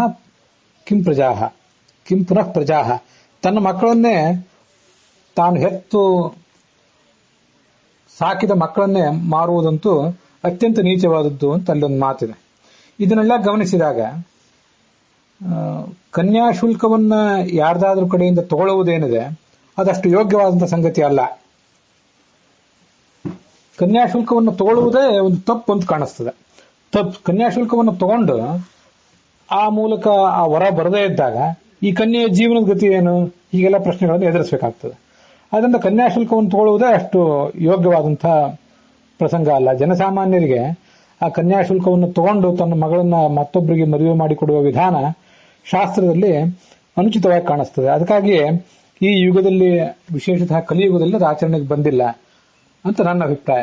ಕೆಲವು ಪ್ರಾಚೀನ ಯುಗಗಳಲ್ಲೆಲ್ಲ, ಮಹಾಭಾರತದಲ್ಲೇ ಕೆಲವು ಹಿಂದಿನ ಪ್ರಸಂಗಗಳನ್ನ ನಾವು ನೋಡಿದ್ದೇವೆ. ಅಲ್ಲೆಲ್ಲ ಕನ್ಯಾಶುಲ್ಕ ಕೊಟ್ಟು ಕನ್ಯೆಯನ್ನು ಕರ್ಕೊಂಡು ಬಂದದ್ದನ್ನ ನಾವು ನೋಡಿದ್ದೇವೆ. ಆಗ ತಗೊಳ್ಳುವವರು ಕೊಡುವವರು ಎಲ್ಲರೂ ವಿವೇಕಿಗಳಾಗಿರ್ತಿದ್ರು. ಯಾವುದೋ ಕಾರಣಕ್ಕಾಗಿ ಕೊಡ್ತಿದ್ರು. ಕನ್ಯೆಯನ್ನು ನಾವು ಖರೀದಿ ಮಾಡ್ತಿದ್ದೀವಿ ಅನ್ನೋ ಭ್ರಮೆ ಕೊಟ್ಟವರಿಗೆ ಇರ್ತಿದ್ದಿಲ್ಲ. ಕನ್ಯೆಯನ್ನು ನಾವು ಮಾರ್ತಿದ್ದೀವಿ ಅನ್ನುವಂಥ ಭ್ರಮೆ ಆ ತಗೊಳ್ಳುವವರಿಗೂ, ಕನ್ಯಾಶುಲ್ಕವನ್ನು ತಗೊಳ್ಳುವವರಿಗೂ ಇರ್ತಿರ್ಲಿಲ್ಲ. ಆದ್ರಿಂದ ಉಭಯ ಕಡೆಯ ಜನರು ಕೂಡ ಸಜ್ಜನರಾಗಿರ್ತಿದ್ದಾಗ ಇಂಥ ಯಾವುದೂ ದೊಡ್ಡ ವಿಷಯ ಆಗೋದಿಲ್ಲ. ಆದರೆ ಯಾವಾಗ ಮನುಷ್ಯನಿಗೆ ತೀವ್ರ ದುರಾಸೆ ಮತ್ತೆ ಧರ್ಮದ ಬಗ್ಗಿನ ಅಜ್ಞಾನ, ಭ್ರಮೆ ಇವುಗಳೇ ಹೆಚ್ಚಾಗ್ತಾವೋ ಆಗ ಇಂಥ ಎಲ್ಲ ವಿಷಯಗಳನ್ನು ಪರಿತ್ಯಜಿಸುವುದು ಯೋಗ್ಯ. ಆದ್ರಿಂದ ಕನ್ಯಾ ಶುಲ್ಕವನ್ನು ತಗೊಂಡು ನಮ್ಮ ಕನ್ಯೆಯನ್ನು ಬೇರೆಯವರಿಗೆ ಮದುವೆ ಮಾಡಿಕೊಡುವುದು, ಮತ್ತೆ ನಾವು ಒಂದು ಹೆಣ್ಣನ್ನ ಬೇರೆ ಒಂದು ಮನೆತನದಿಂದ ತಗೊಂಡು ಬರುವಾಗ ಅವರ ಕಡೆಯಿಂದ ವರದಕ್ಷಿಣೆ ರೂಪವಾಗಿ ಒತ್ತಾಯದಿಂದ ಧನವನ್ನು ಸ್ವೀಕಾರ ಮಾಡುವುದು, ಇವೆರಡೂ ಕೂಡ ಅಷ್ಟೇ ತುಚ್ಛ ಆಗ್ತವೆ. ವರದಕ್ಷಿಣೆ ಬಗ್ಗೆ ಇಲ್ಲಿ ಬಂದಿರಲಿಕ್ಕಿಲ್ಲ, ಆದ್ರೆ ಈ ಕಾಲದ ಒಂದು ಮಹತ್ವದ ಸಂಗತಿ ಅದು. ಅದಕ್ಕಾಗಿ ಅದನ್ನು ಕೂಡ ಹೇಳಬೇಕು ಅಂತ ನಾನು ಅಪೇಕ್ಷೆ ಪಟ್ಟೆ. ಕನ್ಯಾಪಿತೃವಾದವನು ವರನಿಗೆ ದಾನ ಕೊಡುವಾಗ ಆ ವರನಲ್ಲಿ ನಾರಾಯಣನ ಸನ್ನಿಧಾನವನ್ನ, ತನ್ನ ಕನ್ಯೆಯಲ್ಲಿ ವಧುವಿನಲ್ಲಿ ಲಕ್ಷ್ಮಿಯ ಸನ್ನಿಧಾನವನ್ನ ಕಲ್ಪಿಸಿಕೊಂಡು ಈ ಕನ್ಯೆಯನ್ನ ಈ ವರನಿಗೆ ದಾನ ಮಾಡಿಕೊಡ್ತಿದ್ದೇನೆ ಅನ್ನುವಂಥ ದಿವ್ಯವಾದಂತಹ ಅನುಸಂಧಾನ ಅವನಲ್ಲಿದ್ರೆ, ಅದಕ್ಕನುಸಾರವಾಗಿ ಆತ ತನಗೇನು ಶಕ್ತಿಗೆ ಸಾಧ್ಯ ಇದೆಯೋ ಅದಕ್ಕನುಸಾರವಾಗಿ ದಕ್ಷಿಣೆ ಕೊಡುವುದಾದ್ರೆ ಅದನ್ನು ಈತ ತಗೊಳ್ಬೇಕು. ಬೇರೆ ಯಾವುದೇ ಪ್ರಸಂಗದಲ್ಲಿ ಒಂದು ಬಟ್ಟೆ, ಬರೆ, ಪೌರೋಹಿತ್ಯ ಇತ್ಯಾದಿ ಯಾವುದನ್ನೇ ಮಾಡಿದಾಗ ಇಷ್ಟೇ ದಾನ ಕೊಡ್ರಿ, ಇಷ್ಟೇ ದಕ್ಷಿಣೆ ಕೊಡ್ರಿ ಅಂತ ಹೇಳುವ ಅಧಿಕಾರ ಪುರೋಹಿತನಾದವನಿಗೆ ಅಥವಾ ಒಬ್ಬ ಪಂಡಿತನಾದವನಿಗೆ ಪಾಠ ಪ್ರವಚನ ಮಾಡಿದ್ರೆ ಪ್ರತಿಫಲವಾಗಿ ಇಷ್ಟನ್ನೇ ಕೊಡಿ ಅಂತ ಹೇಳುವ ಅಧಿಕಾರ ಇಲ್ಲ. ಪೌರೋಹಿತ್ಯ ಮಾಡಿಸಿ ಅದಾದ್ಮೇಲೆ ಇಷ್ಟೇ ಕೊಡ್ರಿ ಅಂತ ಹೇಳುವಂತ ಅಧಿಕಾರ ಇಲ್ಲ. ಹಾಗೆ ಹೇಳುವವರೆಲ್ಲರೂ ಕೂಡ ವರ್ತಕರಾಗ್ತಾರೆ ಹೊರತು ಪುರೋಹಿತರಾಗೋದಿಲ್ಲ, ಪಂಡಿತರಾಗೋದಿಲ್ಲ. ಅದರಂತೆ ಕನ್ಯಾದಾನ ಸ್ವೀಕಾರ ಮಾಡುವಾಗಲೂ ಕೂಡ ವರನಾಗಲಿ ವರನ ತಂದೆ ತಾಯಂದಿರಾಗಲಿ ಇಷ್ಟೇ ಕೊಡ್ರಿ ಅಂತ ಎದುರಿಗಿದ್ದವರನ್ನು ಕೇಳಬಾರದು ಕನ್ಯಾಪಿತೃವನ್ನ. ಹಾಗೆ ಕೇಳುವುದು ತಿರುಕುತನ ಆದಿತ್ತು, ಭಿಕ್ಷಾ ಪ್ರವೃತ್ತಿ ಆದಿತ್ತು ಅಷ್ಟೇ. ಅದು ಭಿಕ್ಷುಕರ ನಡೆನುಡಿ ಆದಿತ್ತು, ಅದು ತುಚ್ಛ. ಈ ಕಾಲಕ್ಕೆ ಅದನ್ನು ಪ್ರತಿಯೊಬ್ಬರು ಕೂಡ, ಬ್ರಾಹ್ಮಣರಾದವರು, ಬ್ರಾಹ್ಮಣರಲ್ಲದೇ ಇದ್ದವರು ಪ್ರತಿಯೊಬ್ಬರು ಕೂಡ ಅದನ್ನು ಸರಿಯಾಗಿ ತಿಳ್ಕೊಳ್ಬೇಕು. ಹಾಗೆ ತಿಳ್ಕೊಂಡದ್ದಾದ್ರೆ ಆ ವರದಕ್ಷಿಣೆಯ ನಿಮಿತ್ತವಾಗಿ ಆಗುವಂತಹ ಅನೇಕ ಅನಾಹುತಗಳು, ಹೆಣ್ಣಿನ ಕಡೆಯವರಿಗೆ ಆಗುವಂತ ತೊಂದರೆಗಳು ಅದ್ಯಾವುದೂ ಇರೋದಿಲ್ಲ. ಈಗ ಅವೆಲ್ಲ ಸಾಧ್ಯ ಆದಷ್ಟು ಕಡಿಮೆ ಆಗಿವೆ, ಆಗಿಲ್ಲ ಅಂತಲ್ಲ, ಆದ್ರೂ ಅಲ್ಲೆಲ್ಲ ಸ್ವಲ್ಪ ಇದ್ದಿರ್ತವೆ. ಸರ್ಕಾರ ತಗೊಂಡಂತಹ ಬಿಗಿಯಾದಂತಹ ಕಾನೂನು ಕ್ರಮದಿಂದಾಗಿ ಒಂದು ಭಯ ಹುಟ್ಟಿ ಅವೆಲ್ಲ ಈಗ ಕಡಿಮೆ ಆಗಿವೆ. ಆದ್ರೆ ಮತ್ತೊಂದು ಕಡೆ ಹೆಣ್ಣಿನ ಕಡೆಯವರು ಅಥವಾ ಸ್ವಯಂ ಹೆಣ್ಣಾಗಲಿ ತಾನು ಯಾವ ಮನೆಗೆ ಹೋಗಿರ್ತಾಳೆ ಅವರ ಮನೆಯ ಗಂಡ, ಉಳಿದ ಸಂಬಂಧಿಕರು ಅವರ ಮೇಲೆ ದುರುದ್ದೇಶದಿಂದ ವರದಕ್ಷಿಣೆ ಕೇಸ್ ಹಾಕೋದು ಕೂಡ ಕಂಡಿದೆ. ಎರಡೂ ಇರ್ತವೆ. ಎರಡೂ ಅತಿರೇಕಗಳು ಕೂಡ ನಿಲ್ಲಬೇಕು ಅಂತ ಯಾವ ನೀಚತನಕ್ಕೂ ಅವಕಾಶ ಇರಬಾರದು. ಶಾಸ್ತ್ರದ ಸದುದ್ದೇಶವನ್ನು ತಿಳ್ಕೊಂಡಾಗ ಇಬ್ಬರಲ್ಲೂ ಅಂಥ ಪ್ರವೃತ್ತಿ ಬರೋದಿಲ್ಲ. ಶಾಸ್ತ್ರದ ಸದುದ್ದೇಶವನ್ನು ತಿಳ್ಕೊಳ್ಳದೆ ಹೋದ್ರೆ ವರನ ಕಡೆಯವರು ದುಷ್ಟತನ ಮಾಡ್ಯಾರು, ವಧುವಿನ ಕಡೆಯವರು ದುಷ್ಟತನ ಮಾಡ್ಯಾರು. ಅದ್ರ ಬಗ್ಗೆ ಎಚ್ಚರಿಕೆಯಿಂದಿರಬೇಕು. ಹಾಗೆ ಕನ್ಯಾಶುಲ್ಕ ತಗೊಳ್ಳುವುದು ಕೂಡ ಅತ್ಯಂತ ಕ್ಷುದ್ರವಾದದ್ದೇ. ಈಗೀಗ ಹಿಂದೆ ಇರಲಿಲ್ಲ. ಯಾವಾಗ ಕನ್ಯೆಯರ ಸಂಖ್ಯೆ ಕಡಿಮೆ ಆಗಿದೆಯೋ ಆಗ ವರನ ಕಡೆಯವರು ಎಲ್ಲಾ ಖರ್ಚನ್ನು ತಾವೇ ಹಾಕಿ ಮದುವೆ ಮಾಡ್ಕೊಳ್ತೀವಿ. ಒಂದು ಕನ್ಯಾ ಸಿಕ್ಕರೆ ಸಾಕಾಗಿದೆ, ಎಲ್ಲಾ ಖರ್ಚನ್ನು ನಾವೇ ಭರಿಸಲಿಕ್ಕೆ ಸಿದ್ಧರಿದ್ದೀವಿ ಅಂತ ಹೇಳಿ ಮದುವೆ ಮಾಡ್ಕೊಳ್ತಾ ಇರೋದು ಕಂಡು ಬಂದಿದೆ. ಅದು ಒಂದು ರೀತಿ ಕನ್ಯಾಶುಲ್ಕ ಕೊಟ್ಟಂತೇನೆ. ಆದ್ರೆ ಆ ಮೂಲಕ ಕನ್ಯೆಯನ್ನ ಖರೀದಿ ಮಾಡಿದ್ದೇವೆ ಅಂತ ಅವರು ಭ್ರಮೆ ಇಟ್ಕೋಬಾರದು. ಕನ್ಯೆಯನ್ನು ಮಾರಿದ್ದೇವೆ ಅಂತ ಕನ್ಯೆಯ ತಂದೆ ತಾಯಂದಿರು ಕೂಡ ಆಲೋಚನೆ ಮಾಡಬಾರದು. ಯಾವ ಮನುಷ್ಯನನ್ನು ಮಾರಬಾರದು. ಹಾಗಿರುವಾಗ ತನ್ನ ಸ್ವಂತ ಮಕ್ಕಳನ್ನು ಮಾರುವುದು ಅಂತೂ ಅತ್ಯಂತ ಅನುಚಿತ. ಮುಂದೆ ಬರುವ ಶ್ಲೋಕಗಳನ್ನ ಈಗ ಸುಮ್ಮನೆ ಅರ್ಥದ ದೃಷ್ಟಿಯಿಂದ ನಾನು ಜೋಡಿಸಿಕೊಂಡಿದ್ದೇನೆ ಅಷ್ಟೇ. ಹಾಗಾಗಿ ಇಂಥ ಪ್ರಸಂಗದಲ್ಲಿ ಏನ್ ಮಾಡಬೇಕು? ಕನ್ಯಾಶುಲ್ಕ ಒಬ್ಬ ಕೊಟ್ಟಿದ್ದಾನೆ, ನಿಮ್ಮ ಕನ್ಯೆಯನ್ನು ನಮಗೆ ಕೊಡಿ, ಅದಕ್ಕೆ ಬೇಕಾದಂತಹ ಎಲ್ಲಾ ಖರ್ಚನ್ನು ನಾವು ಭರಿಸ್ತೇವೆ, ನಾವೇ ಮದುವೆ ಮಾಡ್ಕೊಳ್ತೀವಿ ಅಂತ ಹೇಳಿ ಹೋಗಿದ್ದಾನೆ. ಧನವನ್ನು ಕೊಟ್ಟಿದ್ದಾನೆ. ಆದ್ರೆ ಅವನು ಬರಲಿಲ್ಲ, ದೇಶಾಂತರ ಹೋಗಿಬಿಟ್ಟ, ಅವನ ವರ್ತಮಾನ ಇಲ್ಲ. ಅಂಥವೆಲ್ಲ ಪ್ರಸಂಗಗಳು ಬಂದ್ರೆ ಏನ್ ಮಾಡಬೇಕು? ಹಳೆ ಕಾಲಕ್ಕೂ ಈ ಕಾಲಕ್ಕೂ ಇರುವ ವ್ಯತ್ಯಾಸ ಏನಂದ್ರೆ, ಆಗ ಒಬ್ಬ ಕನ್ಯಾಶುಲ್ಕ ಕೊಟ್ಟು ಎಲ್ಲೋ ಹೋದ ಅಂದ್ರೆ ಎಲ್ಲಿ ಹೋದ ಅಂತ ಹುಡುಕೋದು ಕಷ್ಟ ಆಗ್ತಿತ್ತು. ಈಗ ಹಾಗಲ್ಲ. ಸಂಪರ್ಕ ಸಾಧನಗಳು ನಮಗೀಗ ಬಹಳ ಅನುಕೂಲವಾಗಿರುವುದರಿಂದ ಅಂಥವ್ರನ್ನ ಹುಡುಕುವುದು ಸುಲಭ. ಆದರೂ ಅಂತ ಕನ್ಯಾಶುಲ್ಕದ ಲೋಭದಿಂದ ಹೇಗೂ ನಮ್ಮ ಮನೇಲಿ ಒಬ್ಬ ಹುಡುಗಿ ಇದ್ದಾಳೆ, ಹುಡುಗಿಗೆ ಒಂದು ಬೇಡಿಕೆ ಇದೆ, ಯಾರಾದರೂ ಮದುವೆ ಮಾಡ್ಕೊಂಡೇ ಮಾಡ್ಕೊಳ್ತಾರೆ, ಅವರಿಗೊಂದಿಷ್ಟು ಕನ್ಯಾಶುಲ್ಕದ ಬೇಡಿಕೆ ಇಟ್ಟರಾಯ್ತು. ಆದ್ರೆ ಬಾಯಿಂದ ಆಡುವಾಗ ಕನ್ಯಾಶುಲ್ಕ ಅಂತ ಹೇಳುವುದು ಬೇಡ. ಆ ವರನ ಕಡೆಯವರು ತಾವಾಗಿಯೇ ಎಷ್ಟೇ ಖರ್ಚಾಗಲಿ ನಾವೇ ಎಲ್ಲ ಮದುವೆ ಮಾಡ್ಕೊಂಡು ಹೋಗ್ತೀವಿ ಅಂತ ಆಡುವ ಪರಿಸ್ಥಿತಿಯನ್ನು ನಿರ್ಮಿಸಿಬಿಡ್ತಾರೆ. ನಿರ್ಮಿಸಿ ಅದರಂತೆ ತಮ್ಮ ಕಾರ್ಯ ಮಾಡ್ಕೋತಾರೆ ಕೆಲವರು. ಆ ಥರ ಆಗಬಾರದು. ಬಾಯಿಂದ ಕನ್ಯಾಶುಲ್ಕ ಅಂತ ಹೇಳದೆ ಹೋದ್ರೂ ಕೂಡ ಕನ್ಯಾಶುಲ್ಕ ತಗೊಂಡಂಥ ನೀಚ ಪ್ರವೃತ್ತಿ ಅದಾಗಬಾರದು. ಇಷ್ಟಾದರೂ ಕೂಡ ಯಾವುದಾದ್ರೂ ಕನ್ಯೆಯ ಕಡೆಯವರ ಬಡತನ ಇತ್ಯಾದಿ ಕಾರಣಗಳಿಂದಾಗಿ ಕನ್ಯಾಶುಲ್ಕ ತಗೊಳ್ಬೇಕಾದ ಪ್ರಸಂಗ ಬಂದ್ರೆ ಈಗಿನ ಯುಗದಲ್ಲಿ ಆಯ್ತು ಆಗಿನ ಯುಗದಲ್ಲಿ ಆಯ್ತು, ಅಲ್ಲಿ ಏನು ವಿಷಯವನ್ನು ಎತ್ತಿದ್ದಾರೆ ಮೊದಲನೇ ಶ್ಲೋಕದಲ್ಲಿ ಅಧ್ಯಾಯದಲ್ಲಿ, ಅದಕ್ಕೊಂದು ಪರಿಹಾರವನ್ನಾದ್ರೂ ಹೇಳಬೇಕಲ್ಲ. ಕನ್ಯಾಶುಲ್ಕವನ್ನು ತಗೊಳ್ಳುವುದು ಸರಿಯಲ್ಲ, ವರದಕ್ಷಿಣೆಗಾಗಿ ಬೇಡಿಕೆ ಇಡುವುದು ಸರಿಯಲ್ಲ, ಒಂದೇ ರೂಪಾಯಿ ವರದಕ್ಷಿಣೆ ಕೊಟ್ಟರು ಅದನ್ನು ತಗೊಂಡು ಸಂತೋಷದಿಂದ ಇರಬೇಕು. ಹಾಗೆ ಕನ್ಯಾಶುಲ್ಕವನ್ನು ಕೂಡ ಬೇಡುವುದು ಸರಿಯಲ್ಲ, ಕೊಡುವುದು ಸರಿಯಲ್ಲ ಅಂತೆಲ್ಲ ವಿಷಯ ಸರಿ. ಆದರೂ ಆಕಸ್ಮಿಕವಾಗಿ ತಗೊಂಡ್ರು, ವರ ಬರಲಿಲ್ಲ, ಆಗ ಏನ್ ಮಾಡಬೇಕು? ಆಗ ನಾವು ಅದನ್ನು ಹಿಂದಿನ ಅಧ್ಯಾಯದಲ್ಲಿ ನೋಡಿದ್ದೇವೆ. ವರನೇ ಸತ್ತೋಗ್ಬಿಟ್ರೆ ಆವಾಗ ಏನ್ ಮಾಡಬೇಕು ಅಂತ ಪ್ರಶ್ನೆ ಬಂದಿತ್ತಲ್ಲ. ವರನೇ ಸತ್ತು ಹೋದಾಗ ಏನ್ ಮಾಡಬೇಕು ಅಂತ ಪ್ರಶ್ನೆ ಬಂದಾಗ ಆ ಸತ್ಯವಾನ್ ಉತ್ತರ ಹೇಳಿದ್ದ. ಅದಕ್ಕೆ ಕಳೆದ ಅಧ್ಯಾಯದ 51ನೇ ಶ್ಲೋಕದಲ್ಲಿ ಆ ವಿಷಯ ಬಂದಿತ್ತು. ಕನ್ಯೆಗೆ ಯಾರನ್ನು ಮದುವೆ ಮಾಡ್ಕೊಳ್ಬೇಕು ಅಂತ ಅಪೇಕ್ಷೆ ಇದೆಯೋ ಅಂಥ ವರನಿಗೆ ಕೊಡಬೇಕು. ಕನ್ಯಾಶುಲ್ಕ ಕೊಟ್ಟಾದ್ಮೇಲೂ ಕೂಡ ಒಂದು ವೇಳೆ ಉತ್ತಮ ವರ ಸಿಕ್ಕರೆ ಅವನಿಗೆ ಕೊಡಬೇಕು. ಹಾಗಿರುವಾಗ ಸತ್ತು ಹೋದವನ ಬಗ್ಗೆ ಏನು ಹೇಳಬೇಕಾಗಿದೆ? ಸತ್ತು ಹೋದವನನ್ನು ಕಡೆಗಣಿಸಿ ಬೇರೆಯವರಿಗೆ ಮದುವೆ ಮಾಡಿಕೊಡ್ಬೇಕು. ಕುರುವತೆ ಜೀವತೋಪ್ಯೇವಂ ಮೃತೇನೈವಾಸ್ತಿ ಸಂಶಯ ಅಂತ ಹಿಂದಿನ ಅಧ್ಯಾಯದ 51ನೇ ಶ್ಲೋಕದಲ್ಲಿ ಬಂದಿತ್ತು. ಅಂಥದೇ ನ್ಯಾಯವನ್ನು ಇಲ್ಲೂ ಇಟ್ಕೋಬೇಕು. ಕನ್ಯಾಶುಲ್ಕ ಕೊಟ್ಟಿದ್ದಾನೆ, ಕೊಡುವುದು ತಪ್ಪು, ತಗೊಳ್ಳುವುದು ತಪ್ಪು, ಆದರೂ ಕೊಟ್ಟಿದ್ದಾನೆ. ಆದರೆ ಸ್ವಲ್ಪ ಹೊತ್ತಾದರೂ ಬರಲಿಲ್ಲ. ಅದಕ್ಕೆ ಒಂದು ನಿರ್ದಿಷ್ಟವಾದಂತಹ ವಾಯ್ದೆ, ಒಂದು ಕಾಲಮಿತಿಯನ್ನು ಹಾಕ್ಕೊಳ್ಬೇಕು. ಯಾವುದಾದ್ರೂ ಒಂದು ವಸ್ತುವನ್ನು ಖರೀದಿ ನಾವು ಕೊಡುವಾಗ ಅಥವಾ ಒಂದು ಆಸ್ತಿಯನ್ನು ಮತ್ತೊಬ್ಬರಿಗೆ ಖರೀದಿ ಕೊಡುವಾಗ, ಅವರು ನಮ್ಮಿಂದ ತಗೊಳ್ಳುವಾಗ ಅವ್ರ ಕಡೆಯಿಂದ ಮುಂಗಡ ತಗೊಳ್ತೀವಲ್ಲ, ಆ ಮುಂಗಡ ತಗೊಂಡು ಇಷ್ಟು ಕಾಲದೊಳಗೆ ನೀವು ಬಂದು ಉಳಿದ ಧನವನ್ನು ಕೊಟ್ಟು ಈ ವಸ್ತುವನ್ನು ಖರೀದಿ ಮಾಡ್ಕೊಂಡು ಹೋಗಬೇಕು. ಇಲ್ಲದೆ ಹೋದ್ರೆ ಆ ಧನ ಮುಳುಗಡೆ ಆಗಿಬಿಡ್ತದೆ, ನೀವು ಕೊಟ್ಟ ಮುಂಗಡ ಅಂತ ಹೇಳ್ತಾರಲ್ಲ, ಆ ಥರ ಇದಕ್ಕೆಲ್ಲದಕ್ಕೊಂದು ವಾಯ್ದೆ ಮಾಡ್ಕೊಳ್ಬೇಕು. ಇಷ್ಟು ವ್ಯಾವಹಾರಿಕತನವನ್ನ ಹೆಣ್ಣಿನ ಕಡೆಯವರು ಮತ್ತೆ ಅಲ್ಲಿ ಸಂಬಂಧಪಟ್ಟವರೆಲ್ಲರೂ ಕೂಡ ತೋರಿಸಬೇಕು. ಆಗ ಈ ಸಮಸ್ಯೆಗಳೆಲ್ಲ ಪರಿಹಾರ ಕಾಣ್ತವೆ. ಎಲ್ಲಿಯೋ ಹೊರಟೋಗಿದ್ದಾನೆ, ದೀರ್ಘಕಾಲ ನಂತರನೂ ಬರಲಿಲ್ಲ ಅಂದ್ರೆ ಆ ಕನ್ಯಾಶುಲ್ಕ ಕೊಟ್ಟವನಿಗೆ ಅಥವಾ ಕೊಟ್ಟ ವರನ ಕಡೆಯವರಿಗೆ ಯಾವುದೇ ಜವಾಬ್ದಾರಿ ಇಲ್ಲ ಅಂತ ಅರ್ಥ ಅಲ್ಲ. ಅವರು ಈ ಹುಡುಗಿಯ ಜೀವನದ ಜೊತೆ ಆಟ ಆಡ್ತಿದ್ದಾರೆ ಅಂತ ಅರ್ಥ ಅಲ್ಲೇನ? ಅಂಥವ್ರನ್ನ ಕಾಯುವುದರಲ್ಲಿ ಏನು ಅರ್ಥ ಇದೆ? ಆ ಧನ ಮುಳುಗಡೆ ಆಗಿಬಿಡ್ತದೆ. ಆ ಧನವನ್ನ ಇವರಿಗೆ ಉಪಯೋಗ ಮಾಡಲಿಕ್ಕೆ ಅಧಿಕಾರ ಇಲ್ಲದೇ ಇರಬಹುದು. ಆ ಧನವನ್ನು ಮರಳಿ ಅವನಿಗೆ ಕೊಡುವ ತನಕವೂ ಅವನು ಈ ಕನ್ಯೆ ಅವಳಿಗೆ ಆ ಕೊಟ್ಟವನಿಗೆ ಸಂಬಂಧಪಟ್ಟವಳಾಗಿರ್ತಾಳೆ ಅಂತ ಬಂತು 2ನೇ ಶ್ಲೋಕದಲ್ಲಿ. ಕನ್ಯಾಶುಲ್ಕವಾಗಿ ಕನ್ಯೆಯ ಕಡೆಯವರು ಏನು ಧನವನ್ನು ತಗೊಂಡಿದ್ದಾರೆ ಅದನ್ನು ಮರಳಿಸುವವರೆಗೂ ಕನ್ಯಾಶುಲ್ಕವನ್ನು ಕೊಟ್ಟವನಿಗೆ ಈ ಕನ್ಯೆ ಸೇರ್ತಾಳೆ ಅಂತ ಮಾತು ಬಂತು. ಅಂತ ಪ್ರಸಂಗದಲ್ಲಿ ಆ ಕನ್ಯಾಶುಲ್ಕವನ್ನು ತಗೊಂಡೋಗಿ ಹಿರಿಯರ ಸಮ್ಮುಖದಲ್ಲಿ ಊರ ದೇವಾಲಯ, ಊರ ಕಲ್ಯಾಣದ ಕಾರ್ಯ ಇತ್ಯಾದಿಗಳಿಗೆ ಅದನ್ನ ಸಮರ್ಪಿಸಿ ಮುಂದೆ ಆ ಕನ್ಯೆಯನ್ನು ಬೇರೆಯವರಿಗೆ ಮದುವೆ ಮಾಡಿಕೊಡ್ಬೇಕು. ಅದೇ ಅತ್ಯಂತ ಉಚಿತವಾದಂತಹ ನ್ಯಾಯಯುಕ್ತವಾದಂತಹ ಮಾರ್ಗ. ಹಿಂದಿನ ಕಾಲದಲ್ಲಿಯೂ ಹಾಗೆ ಮಾಡುವುದೇ ಯೋಗ್ಯ ಅಂತ ಕಾಣಿಸ್ತದೆ. ಅದಿರಲಿ, ಹಿಂದಿನ ಕಾಲದಲ್ಲಿ ನಾವೀಗಿಲ್ಲಲ್ಲ, ಅಥವಾ ಹಿಂದಿನ ಕಾಲದಲ್ಲಿ ನಾವಿದ್ದಾಗ ಆವಾಗಿನ ನಮ್ಮ ಜನ್ಮದಲ್ಲಿ ನಮಗೆ ಇಂಥ ಪರಿಸ್ಥಿತಿ ಬಂದಿತ್ತೋ ಇಲ್ಲೋ ಅಂತ ಅನ್ನೋದು ಗೊತ್ತಿಲ್ಲ. ಆದ್ರಿಂದ ಹಿಂದಿನ ಕಾಲದಲ್ಲೂ ಹೀಗೆ ಮಾಡುವುದೇ ಯೋಗ್ಯ ಅಂತ ನನಗೀಗ ಅನಿಸಿದ್ರೂ ಕೂಡ ಅದನ್ನ ಆ ಕಡೆ ಇಡೋಣ. ಈಗಿನ ಕಾಲದಲ್ಲಿ ಏನು ಮಾಡಬೇಕು ಅಂತ ವಿಚಾರ ಮಾಡಬೇಕಲ್ಲ. ವರ್ತಮಾನೇನ ಕಾಲೇನ ವರ್ತಂತೆ ವಿಚಕ್ಷಣ. ಈಗಿನ ಸದ್ಯದ ಪರಿಸ್ಥಿತಿಯಲ್ಲಿ ಏನು ಮಾಡಬೇಕು ಅಂತ ವಿಚಾರ ಮಾಡುವುದೇ ವಿವೇಕದ ಲಕ್ಷಣ.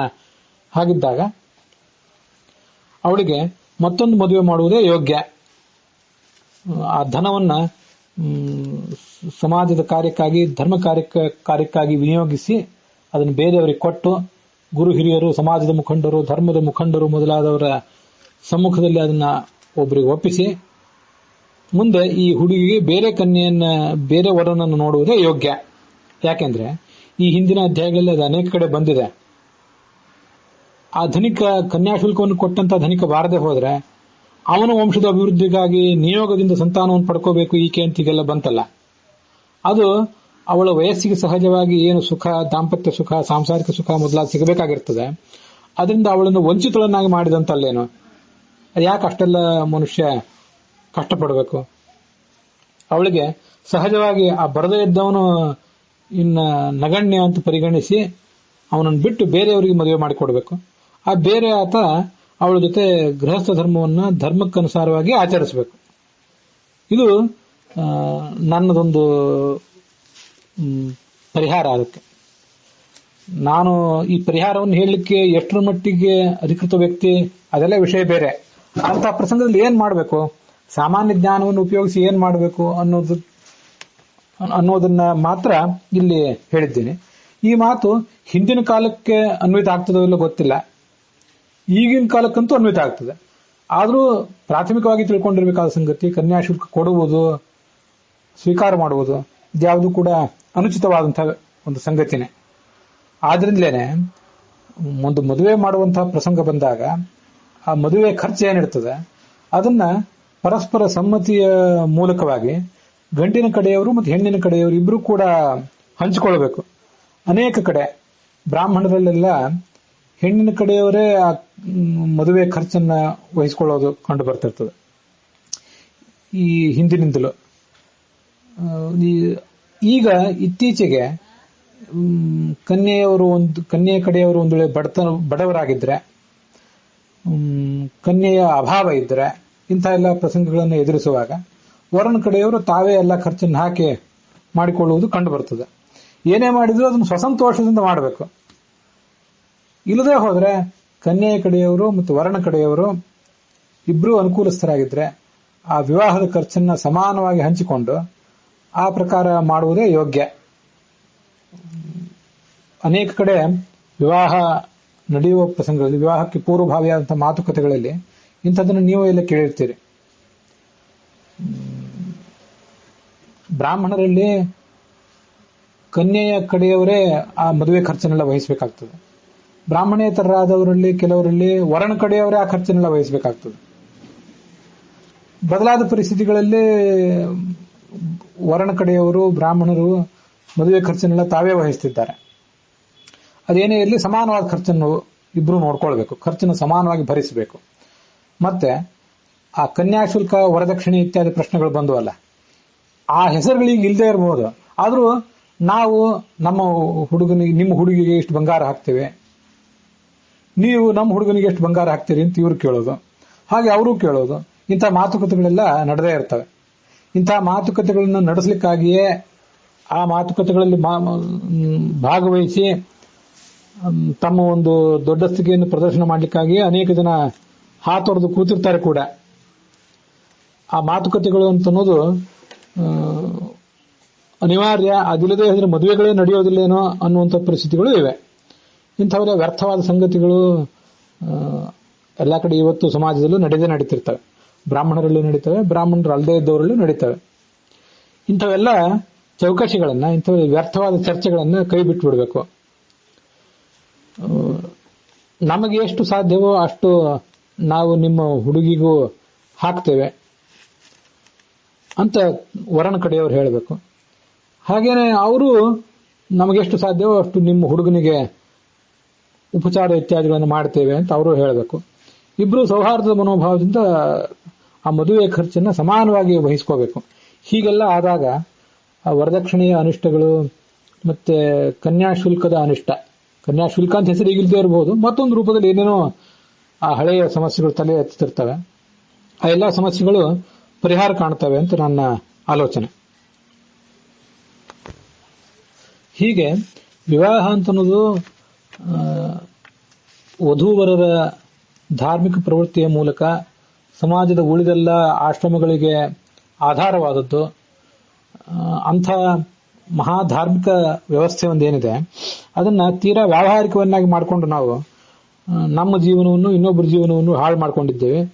ಅದರ ಬಗ್ಗೆ ಎಲ್ಲ ಸ್ವಲ್ಪ ನಾವು ಗಮನ ಹರಿಸಬೇಕು. ಇಂಥ ತುಚ್ಛ ಸಂಗತಿಗಳನ್ನ ಚರ್ಚಿಸುವುದು, ಅದ್ರ ಬಗ್ಗೆ ಚೌಕಾಶಿ ಮಾಡುವುದನ್ನೆಲ್ಲ ಬಿಟ್ಟು ಧಾರ್ಮಿಕ ಸಂಗತಿಗಳ ಬಗ್ಗೆ, ವಿವಾಹದ ಮೂಲಭೂತ ಅಂಶಗಳ ಬಗ್ಗೆ ನಾವು ಗಮನ ಹರಿಸಬೇಕು. ಇಂಥದನ್ನ ಮಾಡಬೇಕು. ಇದು ಕೇವಲ ಉಪದೇಶ ಆಗಬಾರದು. ವೈಯಕ್ತಿಕ ಜೀವಮಾನದಲ್ಲಿ ನಾನು ಕೂಡ ಇದನ್ನು ಸಾಧ್ಯವಾದಷ್ಟು ಕಾರ್ಯರೂಪಕ್ಕೆ ತಂದಿದ್ದೇನೆ. ಇದು ಪಾಂಡವರ ಕಥೆ, ಕೃಷ್ಣನ ಕಥೆ, ನನ್ನ ಕಥೆ ಅಲ್ಲ. ಅದರಿಂದ ನಾನು ಹೆಚ್ಚು ಹೇಳಲಿಕ್ಕೆ ಹೋಗೋದಿಲ್ಲ. ಆದರೆ ಹೇಳಿದ್ದನ್ನ ಮಾಡುವ ಪ್ರಯತ್ನ ಮಾಡಿದ್ದೇನೆ ಅಂತ ಸೂಕ್ಷ್ಮವಾಗಿ ಹೇಳುವ ಪ್ರಯತ್ನವನ್ನಷ್ಟೇ ಮಾಡ್ತೇನೆ. ಅಷ್ಟು ಮಾತ್ರ ಹೇಳುವುದು ನನ್ನ ಕರ್ತವ್ಯ ಅಂತ ಭಾವಿಸಿದ್ದೇನೆ. ಮತ್ತಿಲ್ಲಿ ಸಾವಿತ್ರಿಯ ಕಥೆ ಬಂತಲ್ಲ, ಆ ಸಾವಿತ್ರಿಯ ಹೆಸರೇ ಕೆಲವು ಪಾಠಗಳಲ್ಲಿ ಬರಲಿಲ್ಲ, ಇನ್ನು ಕೆಲವು ಪಾಠಗಳಲ್ಲಿ ಹೆಸರು ಬಂತು. ಅದನ್ನ ಏನ್ ಮಾಡಬೇಕು? ಆ ಸಾವಿತ್ರಿಗೆ ತನ್ನ ಗಂಡನನ್ನ ತಾನೇ ಆಯ್ಕೆ ಮಾಡಿಕೊಳ್ಳುವಂತ ಒಂದು ಶಕ್ತಿ ಇತ್ತೋ ಇಲ್ಲವೋ, ಅದು ತಪ್ಪು, ಅದು ಆಸುರ ಅಂತ ಏನೇನೋ ವಿಷಯಗಳೆಲ್ಲ ಬಂದುವಲ್ಲ. ಸಾಮಾನ್ಯವಾಗಿ ಯಾವುದೇ ಹೆಣ್ಣಿಗೆ ತನಗೆ ಬೇಕಾದಂಥ ವರನನ್ನ ತಾನೇ ಆಯ್ಕೆ ಮಾಡಿಕೊಳ್ಳುವಂಥ ಅಧಿಕಾರ ಇಲ್ಲ, ಗಂಡಿಗೂ ಇಲ್ಲ. ಶ್ರೇಷ್ಠ ವಿವಾಹಗಳು ಅಂದ್ರೆ ಬ್ರಾಹ್ಮ ವಿವಾಹ ಮತ್ತು ಪ್ರಾಜಾಪತ್ಯ ವಿವಾಹಗಳೇ. ಗಂಡಿನ ಕಡೆಯವರು ಹೆಣ್ಣಿನ ಕಡೆಯವರು ಪರಸ್ಪರ ಹುಡುಕಿ ನಮಗೆ ಪರಸ್ಪರರಿಗೆ ಅನುಕೂಲಕರವಾದಂಥ ಸಂಬಂಧ ಯಾವುದಿದೆ ಅಂತ ಆಲೋಚನೆ ಮಾಡಿ ಆ ಪ್ರಕಾರನೇ ವಧುವರರನ್ನ ಆಯ್ದು ಅವರಿಗೆ ಮದುವೆ ಮಾಡಬೇಕು. ಒಬ್ಬ ವಧುವಿಗೆ ತನಗೆ ಬೇಕಾದಂಥ ವರನನ್ನ ಆಯ್ಕೆ ಮಾಡಿಕೊಳ್ಳುವಂಥ ಶಕ್ತಿ ಇರೋದಿಲ್ಲ, ಅಂತದಕ್ಕೆ ಬೇಕಾದಂಥ ವಿವೇಕ ಇರೋದಿಲ್ಲ, ವರನಿಗೂ ಇರೋದಿಲ್ಲ. ಅದೆಲ್ಲ ಅತ್ಯಂತ ಪ್ರಾಜ್ಞರಾದವರು, ಜನ್ಮಾಂತರದ ಸಂಸ್ಕಾರ ಇದ್ದವರು, ಜನ್ಮಾಂತರದ ಋಣಾನುಬಂಧ ಇರುವಂತಹ ವಧುವರರಿಗೆ ಅದು ಸಾಧ್ಯ ಆಗ್ತದೆ. ಇಲ್ಲೆಲ್ಲ ಕೇವಲ ತಾತ್ಕಾಲಿಕವಾದಂತಹ ಆಕರ್ಷಣೆ ಇಂಥದ್ರ ಮೂಲಕ ಏನೋ ಆತುರದ ನಿರ್ಣಯಗಳು, ಅಪಾಯಕಾರಿಯಾದಂತಹ ನಿರ್ಣಯಗಳನ್ನು ತಗೊಳ್ಳುವಂತ ಸಾಧ್ಯತೆ ಇರ್ತದೆ. ಅದರಿಂದ ಕನ್ಯೆಗೆ ಸಾವಿತ್ರಿ ಹೇಗೆ ವರನನ್ನ ತಾನೇ ಆಯ್ಕೆ ಮಾಡಿಕೊಂಡ್ಲು, ಹಾಗೆ ಕನ್ಯೆಗೂ ಆ ಥರ ಆಯ್ಕೆ ಮಾಡಿಕೊಳ್ಳುವ ಶಕ್ತಿ ಇದೆಯಾ, ಅಧಿಕಾರ ಇದೆಯಾ ಅಂದ್ರೆ ಅವಳಿಗೂ ಇಲ್ಲ, ವರನಿಗೂ ಇಲ್ಲ ಅಂತಲೇ ನನ್ನ ಆಲೋಚನೆ. ಅದನ್ನ ಸರಿಯಾಗಿ ಆಲೋಚನೆ ಮಾಡಿ ಹಿರಿಯರಾದವರೇ ತೀರ್ಮಾನಿಸಬೇಕು. ಆದ್ರಿಂದ ಅಲ್ಲಿ ಸಾವಿತ್ರಿಯ ಕಥೆ ಅಲ್ಲಿ ಪ್ರಸ್ತುತ ಆಗಿದೆಯೋ ಇಲ್ವೋ, ಯಾವ ಪಾಠ ಸರಿ ಯಾವ ಪಾಠ ತಪ್ಪು ಅದೆಲ್ಲ ಈಗ ಅಪ್ರಸ್ತುತ ಆಗಿ ಹೋಗ್ತದೆ. ಅದು ಹೇಗಾದ್ರೂ ಇರಲಿ, ಅಲ್ಲಿ ಅದರಿಂದ ನಾವು ಪಡೆಯಬೇಕಾದಂತ ಸಂದೇಶ ಹೀಗಿದೆ. ಮುಂದೆ ಯುಧಿಷ್ಠಿರ ಮಾಡುವಂತಹ ಪ್ರಶ್ನೆ ಒಂದು ಹೀಗಿದೆ: ಅಥ ಕೇನ ಪ್ರಮಾಣೇನ ಪುಂಸಾಮಾದೀಯತೆ ಧನಂ ಪುತ್ರವದ್ಧಿ ಪಿತುಸ್ತಸ್ಯ ಕನ್ಯಾ ಭವಿತುಮರ್ಹತಿ. ಈ ಶ್ಲೋಕಕ್ಕೆ ಒಂದು ಕಡೆ ಹೀಗೆ ಅರ್ಥ ಮಾಡಿದ್ದಾರೆ: ಪುತ್ರರಿಲ್ಲದೆ ಇದ್ದಾಗ, ಒಬ್ಬ ತಂದೆ ತಾಯಂದಿರಿಗೆ ದಂಪತಿಗಳಿಗೆ ಪುತ್ರರಿಲ್ಲ, ಅವರ ಧನವನ್ನ ಇನ್ನೊಬ್ರು ತಗೊಳ್ಳೋದು ಹೇಗೆ?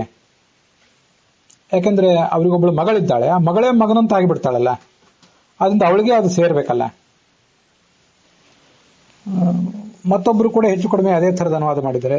ಒಬ್ಬ ತಂದೆಗೆ ಪುತ್ರಿಯಾಗಿ ಹುಟ್ಟಿರುವವಳು ಪುತ್ರನಾಗುವ ಅರ್ಹತೆಯನ್ನು ಪಡೆದರೆ, ಅಂತಹ ಸಂದರ್ಭದಲ್ಲಿ ಕನ್ಯಾಪಿತೃವಿನ ಆಸ್ತಿಯಲ್ಲಿ ಯಾರು ಎಷ್ಟೆಷ್ಟು ಭಾಗವನ್ನು ತೆಗೆದುಕೊಳ್ತಾರೆ? ಇಲ್ಲಿ ಪುತ್ರಿಯಾಗಿ ಹುಟ್ಟಿದವಳು ಪುತ್ರನಾಗುವ ಅರ್ಹತೆಯನ್ನು ಯಾವಾಗ ಪಡ್ಕೋತಾಳೆ? ಅವಳಿಗೆ ಮತ್ತೊಬ್ಬ ಅಣ್ಣ ಆಗಲಿ ತಮ್ಮ ಆಗಲಿ ಇಲ್ಲದೇ ಇದ್ದಾಗ, ಅವಳೊಬ್ಬಳೇ ಸಂತಾನ ಆಗಿದ್ರೆ ಅಂತ ಪ್ರಸಂಗದಲ್ಲಿ. ಆದ್ರಿಂದ ತಂದೆಗೆ ಪುತ್ರಿಯಾಗಿ ಹುಟ್ಟಿದವಳು ಪುತ್ರನಾಗುವ ಅರ್ಹತೆಯನ್ನು ಪಡ್ಕೊಳ್ಳುವುದು ಅನ್ನೋದೇನಿದೆಯಲ್ಲ, ಬೇರೆ ಮಕ್ಕಳಿಲ್ಲದೆ ಇದ್ದಾಗ, ಪುತ್ರರಿಲ್ಲದೆ ಇದ್ದಾಗ ಅಂತ ಸ್ಪಷ್ಟೀಕರಣವನ್ನು ಬಯಸ್ತದೆ. ಆ ಸ್ಪಷ್ಟೀಕರಣ ಇರುವಂತಹ ಅನುವಾದ ಹೆಚ್ಚು ಯೋಗ್ಯ ಆಗ್ತದೆ. ವೈಷ್ಣವ ಪಾಠದಲ್ಲಿ ಆ ಥರದ ಸ್ಪಷ್ಟವಾದಂತಹ ಅನುವಾದ ಇದೆ, ವೈಷ್ಣವ ಪಾಠದ ಅನುವಾದದಲ್ಲಿ. ಅದಕ್ಕೆ ಭೀಷ್ಮರು ಆ ಪ್ರಶ್ನಕ್ಕೆ ಹೀಗೆ ಉತ್ತರಿಸಿದರು: ಯಥೈವಾತ್ಮ ತಥಾ ಪುತ್ರ. ಪುತ್ರ ವ್ಯಕ್ತಿಗೆ ಆತ್ಮಸ್ವರೂಪ, ನಾನು ಹೇಗೋ ಹಾಗೆ ನನ್ನ ಮಗನೂ ಕೂಡ. ಪುತ್ರೇಣ ದುಹಿತಾ ಸಮ. ಇವೆಲ್ಲ ಬಹಳ ಮಹತ್ವದ ಶ್ಲೋಕಗಳು. ನಾವಿದನ್ನ ಹೈಲೈಟ್ ಮಾಡುವುದಿಲ್ಲ. ಪುತ್ರನಿಗೆ ಯಾವ ದೃಷ್ಟಿಯಿಂದಲೂ ಮಗನಿಗೆ ಯಾವ ದೃಷ್ಟಿಯಿಂದಲೂ ಕಡಿಮೆ ಅವಳಲ್ಲ. ಆದ್ರಿಂದ ಅವಳು ಆತ್ಮನೇ, ಆತ್ಮ ಸಮಾನಳಾದಂತಹ ಪುತ್ರಿಯೇ ಇರುವಾಗ ತಸ್ಯಾಂ ಆತ್ಮನಿ ತಿಷ್ಠಂತ್ಯಾಂ ಕಥಂ ಅನ್ಯೋ ಧನಂ ಹರೇ.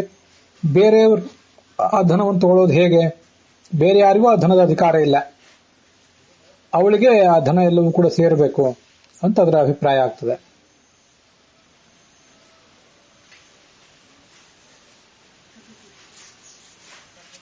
ಅವಳ ಮಗ ತನ್ನ ತಂದೆಗೂ ಮತ್ತೆ ತನ್ನ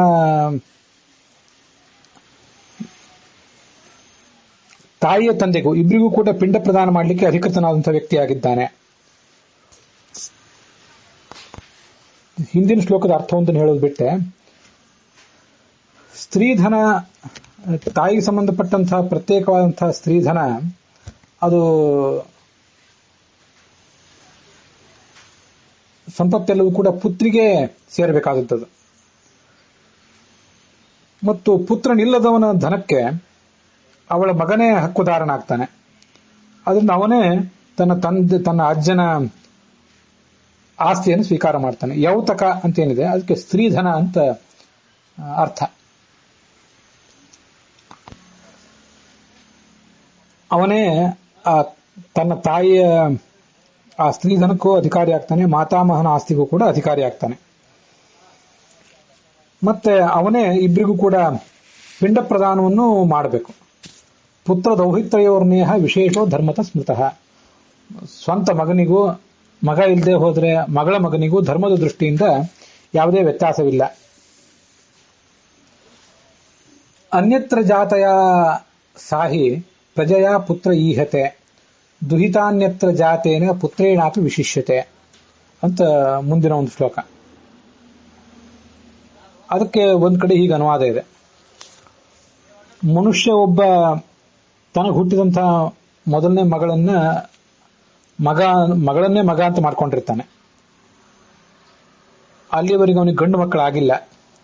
ಅದಾದ್ಮೇಲೆ ಒಂದು ಗಂಡು ಮಗು ಕೂಡ ಆಯಿತು. ಆ ಪ್ರಸಂಗದಲ್ಲಿ ಆ ಯಾವ ಮಗಳನ್ನ ಅವನು ಮಗ ಅಂತ ಪರಿಗಣನೆ ಮಾಡಿದ್ನಲ್ಲ, ಆ ಕನ್ಯೆಗೂ ಆಮೇಲೆ ಹುಟ್ಟಿದಂತಹ ಗಂಡು ಮಗುವಿಗೂ ಸಮಾನವಾದಂತಹ ಆಸ್ತಿಯನ್ನು ಕೊಡಬೇಕು. ಮತ್ತೆ ಆ ಮಗಳನ್ನ ಮತ್ತೆ ಅವಳ ಮಗನನ್ನ, ಆ ಮಗಳ ಮಗನನ್ನ ತನ್ನ ಮಗ ಸ್ವೀಕಾರ ಮಾಡಿದ್ಮೇಲೂ ಕೂಡ ಗಂಡು ಮಕ್ಕಳೇ ಅವನು ಹುಟ್ಟದೇ ಹೋದ್ರೆ, ಅವನಿಗೆ ಗಂಡು ಮಕ್ಕಳು ಹುಟ್ಟಿದ್ರೆ ಇಬ್ಬರಿಗೂ ಸಮಾನವಾದ ಆಸ್ತಿ ಭಾಗವನ್ನೇ ಕೊಡಬೇಕು ಅಂತ ಆಯ್ತು. ಗಂಡು ಮಗುವೇ ಒಂದು ವೇಳೆ ಹುಟ್ಟದೇ ಹೋದ್ರೆ ಕೇವಲ ಹೆಣ್ಣು ಮಗಳು ಮಾತ್ರ ಇದ್ದಾಳೆ, ಅವಳನ್ನೇ ಮಗ ಅಂತ ಪರಿಗಣಿಸಿದ್ದ. ಬೇರೊಬ್ಬರನ್ನ ಅವನು ದತ್ತಕ್ಕೆ ತೆಗೆದುಕೊಂಡ. ಆಗ ದತ್ತಕ್ಕೆ ತೆಗೆದುಕೊಂಡ ಪುತ್ರನಿಗಿಂತಲೂ ತನ್ನ ಮಗಳೇನಿದ್ದಾಳೆ ಅವಳೇ ಶ್ರೇಷ್ಠಳಾಗ್ತಾಳೆ. ದುಹಿತ ಅನ್ಯತ್ರ ಜಾತಿಯೇನ ಪುತ್ರೇಣಾಪಿ ವಿಶಿಷ್ಯತೆ. ಹಾಗಾಗಿ ಆಸ್ತಿಯಲ್ಲಿ ಅವಳಿಗೆ ಹೆಚ್ಚು ಭಾಗ ಸಲ್ಲಬೇಕು. ಆ ಹುಡುಗಿಗೆ ಅವಳದೇ ಆದಂತಹ ಒಬ್ಬ ಸಹೋದರ ಇದ್ರೆ ಇಬ್ಬರಿಗೂ ಸಮಾನವಾದಂತಹ ಆಸ್ತಿ ಹಕ್ಕಾಗಿರ್ತದೆ. ಅವಳದೇ ಆದ ಸಹೋದರ ಇಲ್ಲ, ಅವಳ ತಂದೆ ತಾಯಂದಿರು ಬೇರೊಬ್ಬರನ್ನ ದತ್ತು ತಗೊಂಡ ಹುಡುಗನಿಗಿಂತ ಇವಳಿಗೆ ಆಸ್ತಿಯಲ್ಲಿ ಅಧಿಕಾರ ಹೆಚ್ಚಿದೆ ಅಂತ ಒಂದು ಅನುವಾದವನ್ನ ಹೇಳಿದ್ದಾರೆ.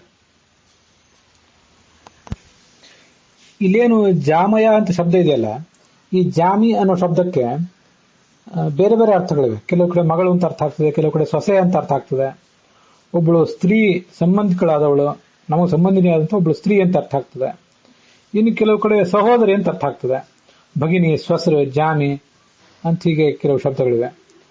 ಆಯ್ತು, ಶಬ್ದ ಹೇಗೆ ನಡೀತದದು, ಅದನ್ನ ಆ ಸ್ತ್ರೀಲಿಂಗ ಶಬ್ದವನ್ನು ವಿಚಾರ ಮಾಡಿದರೆ ಅದು ಜಾಮ್ಯ ಅಂತ ಆಗ್ತದೆ ತೃತೀಯ ವಿಭಕ್ತಿಯಲ್ಲಿ. ಇದು ಜಾಮಯ ಸಾರ್ಧಂ ಅಂತ ಇಲ್ಲಿ ಪ್ರಯೋಗ ಮಾಡಿದ್ದಾರೆ. ಅದನ್ನೇನೋ ಅಪಾಣನೀಯವಾದ ಪ್ರಯೋಗ ಅಂತ ನಾವು ತಿಳ್ಕೊಳ್ಬಹುದು. ವ್ಯಾಸರು ಅನೇಕ ಬಾರಿ ಪಾಣಿನಿಯ ಪಾಠಕ್ಕೆ ವಿರುದ್ಧವಾದಂತಹ ಶಬ್ದಗಳನ್ನು ಪ್ರಯೋಗ ಮಾಡಿರ್ತಾರೆ. ಆದ್ರಿಂದ ಜಾಮ್ಯ ಅಂತ ಆಗಬೇಕಾದದನ್ನು ಜಾಮಯ ಅಂತ ತಗೊಂಡಿದ್ದಾರೆ ಅಂತ ನಾವು ತಿಳ್ಕೋಬಹುದು. ಅಥವಾ ಇದು ಜಾಮಿ ಅಂತ ಶಬ್ದ ಅಲ್ಲದೇನೆ ಜಾಮ ಅಂತ ಒಂದು ಬೇರೆನೇ ಶಬ್ದ ಇದ್ದಿರಬಹುದು, ಹಾಗೂ ಕೂಡ ಇರಬಹುದು. ಜಾಮ, ಜಾಮಿ, ಜಾಮಾಹ, ಅದರ ತೃತೀಯ ವಿಭಕ್ತಿ ಜಾಮಯ ಅಂತ ಹೇಳಿ. ಹಾಗೂ ಆಗಬಾರ್ದಂತ ಏನಿಲ್ಲ. ಆದ್ರೆ ಇರುವ ಪಾಠ ಯಾವುದು ಅದನ್ನೀಗ ನಾವು ವಿಚಾರ ಮಾಡಬೇಕಾಗಿದೆ. ಜಾಮ ಅಂದ್ರೂ ಡಾಟರ್ ಅಂತ ಅರ್ಥ ಇದ್ದೇ ಇದೆ, ಅದನ್ನು ಕೂಡ ಕೋಶಗಳಲ್ಲಿ ಕೊಟ್ಟಿದ್ದಾರೆ. ಜಾಮಯ ಅಂತ ಅದರ ಅರ್ಥ ಆಗ್ತದೆ. ಅನ್ಯತ್ರ ಜಾಮಯ ಸಾರ್ಧಂ ಪ್ರಜಾನ ಪುತ್ರ ಈಹತೆ ಅಂತ ಮಹಾಭಾರತದ ಈ ಒಂದು ಶ್ಲೋಕವನ್ನೇ ಕೆಲವು ಕೋಶಗಳಲ್ಲಿ ಉದ್ಧರಿಸಿದ್ದಾರೆ. ಆದ್ರಿಂದ ಜಾಮಯ ಅಥವಾ ಜಾಮ್ಯ ಅದು ಹೇಗೆ ಇರಲಿ, ಜಾಮಯ ಅನ್ನೋದೇ ತೃತೀಯ ವಿಭಕ್ತಿ ಏಕವಚನ, ಜಾಮ ಅನ್ನೋ ಆಕಾರ ಅಂತ ಶಬ್ದ ಅಂತಾನೆ ಇದನ್ನ ಇಟ್ಕೊಳ್ಳೋಣ. ಆದ್ರೆ ಸಮಸ್ಯೆ ಇರುವುದು ಎಲ್ಲಾ ಕಡೆ ಹೀಗೆ ಪಾಠ ಇಲ್ಲ. ಅನ್ಯತ್ರ ಜಾತಯ ಸಾಹಿ ಪ್ರಜೆಯ ಪುತ್ರ ಈಹತೆ ಅಂತ ಇನ್ನು ಕೆಲವು ಕಡೆ ಪಾಠ ಇದೆ. ವೈಷ್ಣವ ಪಾಠದಲ್ಲಿ ಅನ್ಯತ್ರ ಜಾತಯ ಸಾರ್ಧಂ ಅಂತ ಹೀಗೆ ಪಾಠ ಇದೆ. ದುಹಿತ ಅನ್ಯತ್ರ ಜಾತೇನ ಇತ್ಯತ್ರ ಅನ್ಯತ್ರ ಜಾತೇನ ಜ್ಯೇಷ್ಠ ಕನಿಷ್ಠಿಕಾದವು ಜಾತೇನ ದಾಸ್ಯಾದವು ವಾ ಅಂತ ಲಕ್ಷಾಲಂಕಾರ ಅದನ್ನು ಹೇಳಿದೆ. ಇದು ಟಿ.ಆರ್. ಕೃಷ್ಣಾಚಾರ್ಯರ ಪಾಠದಲ್ಲಿ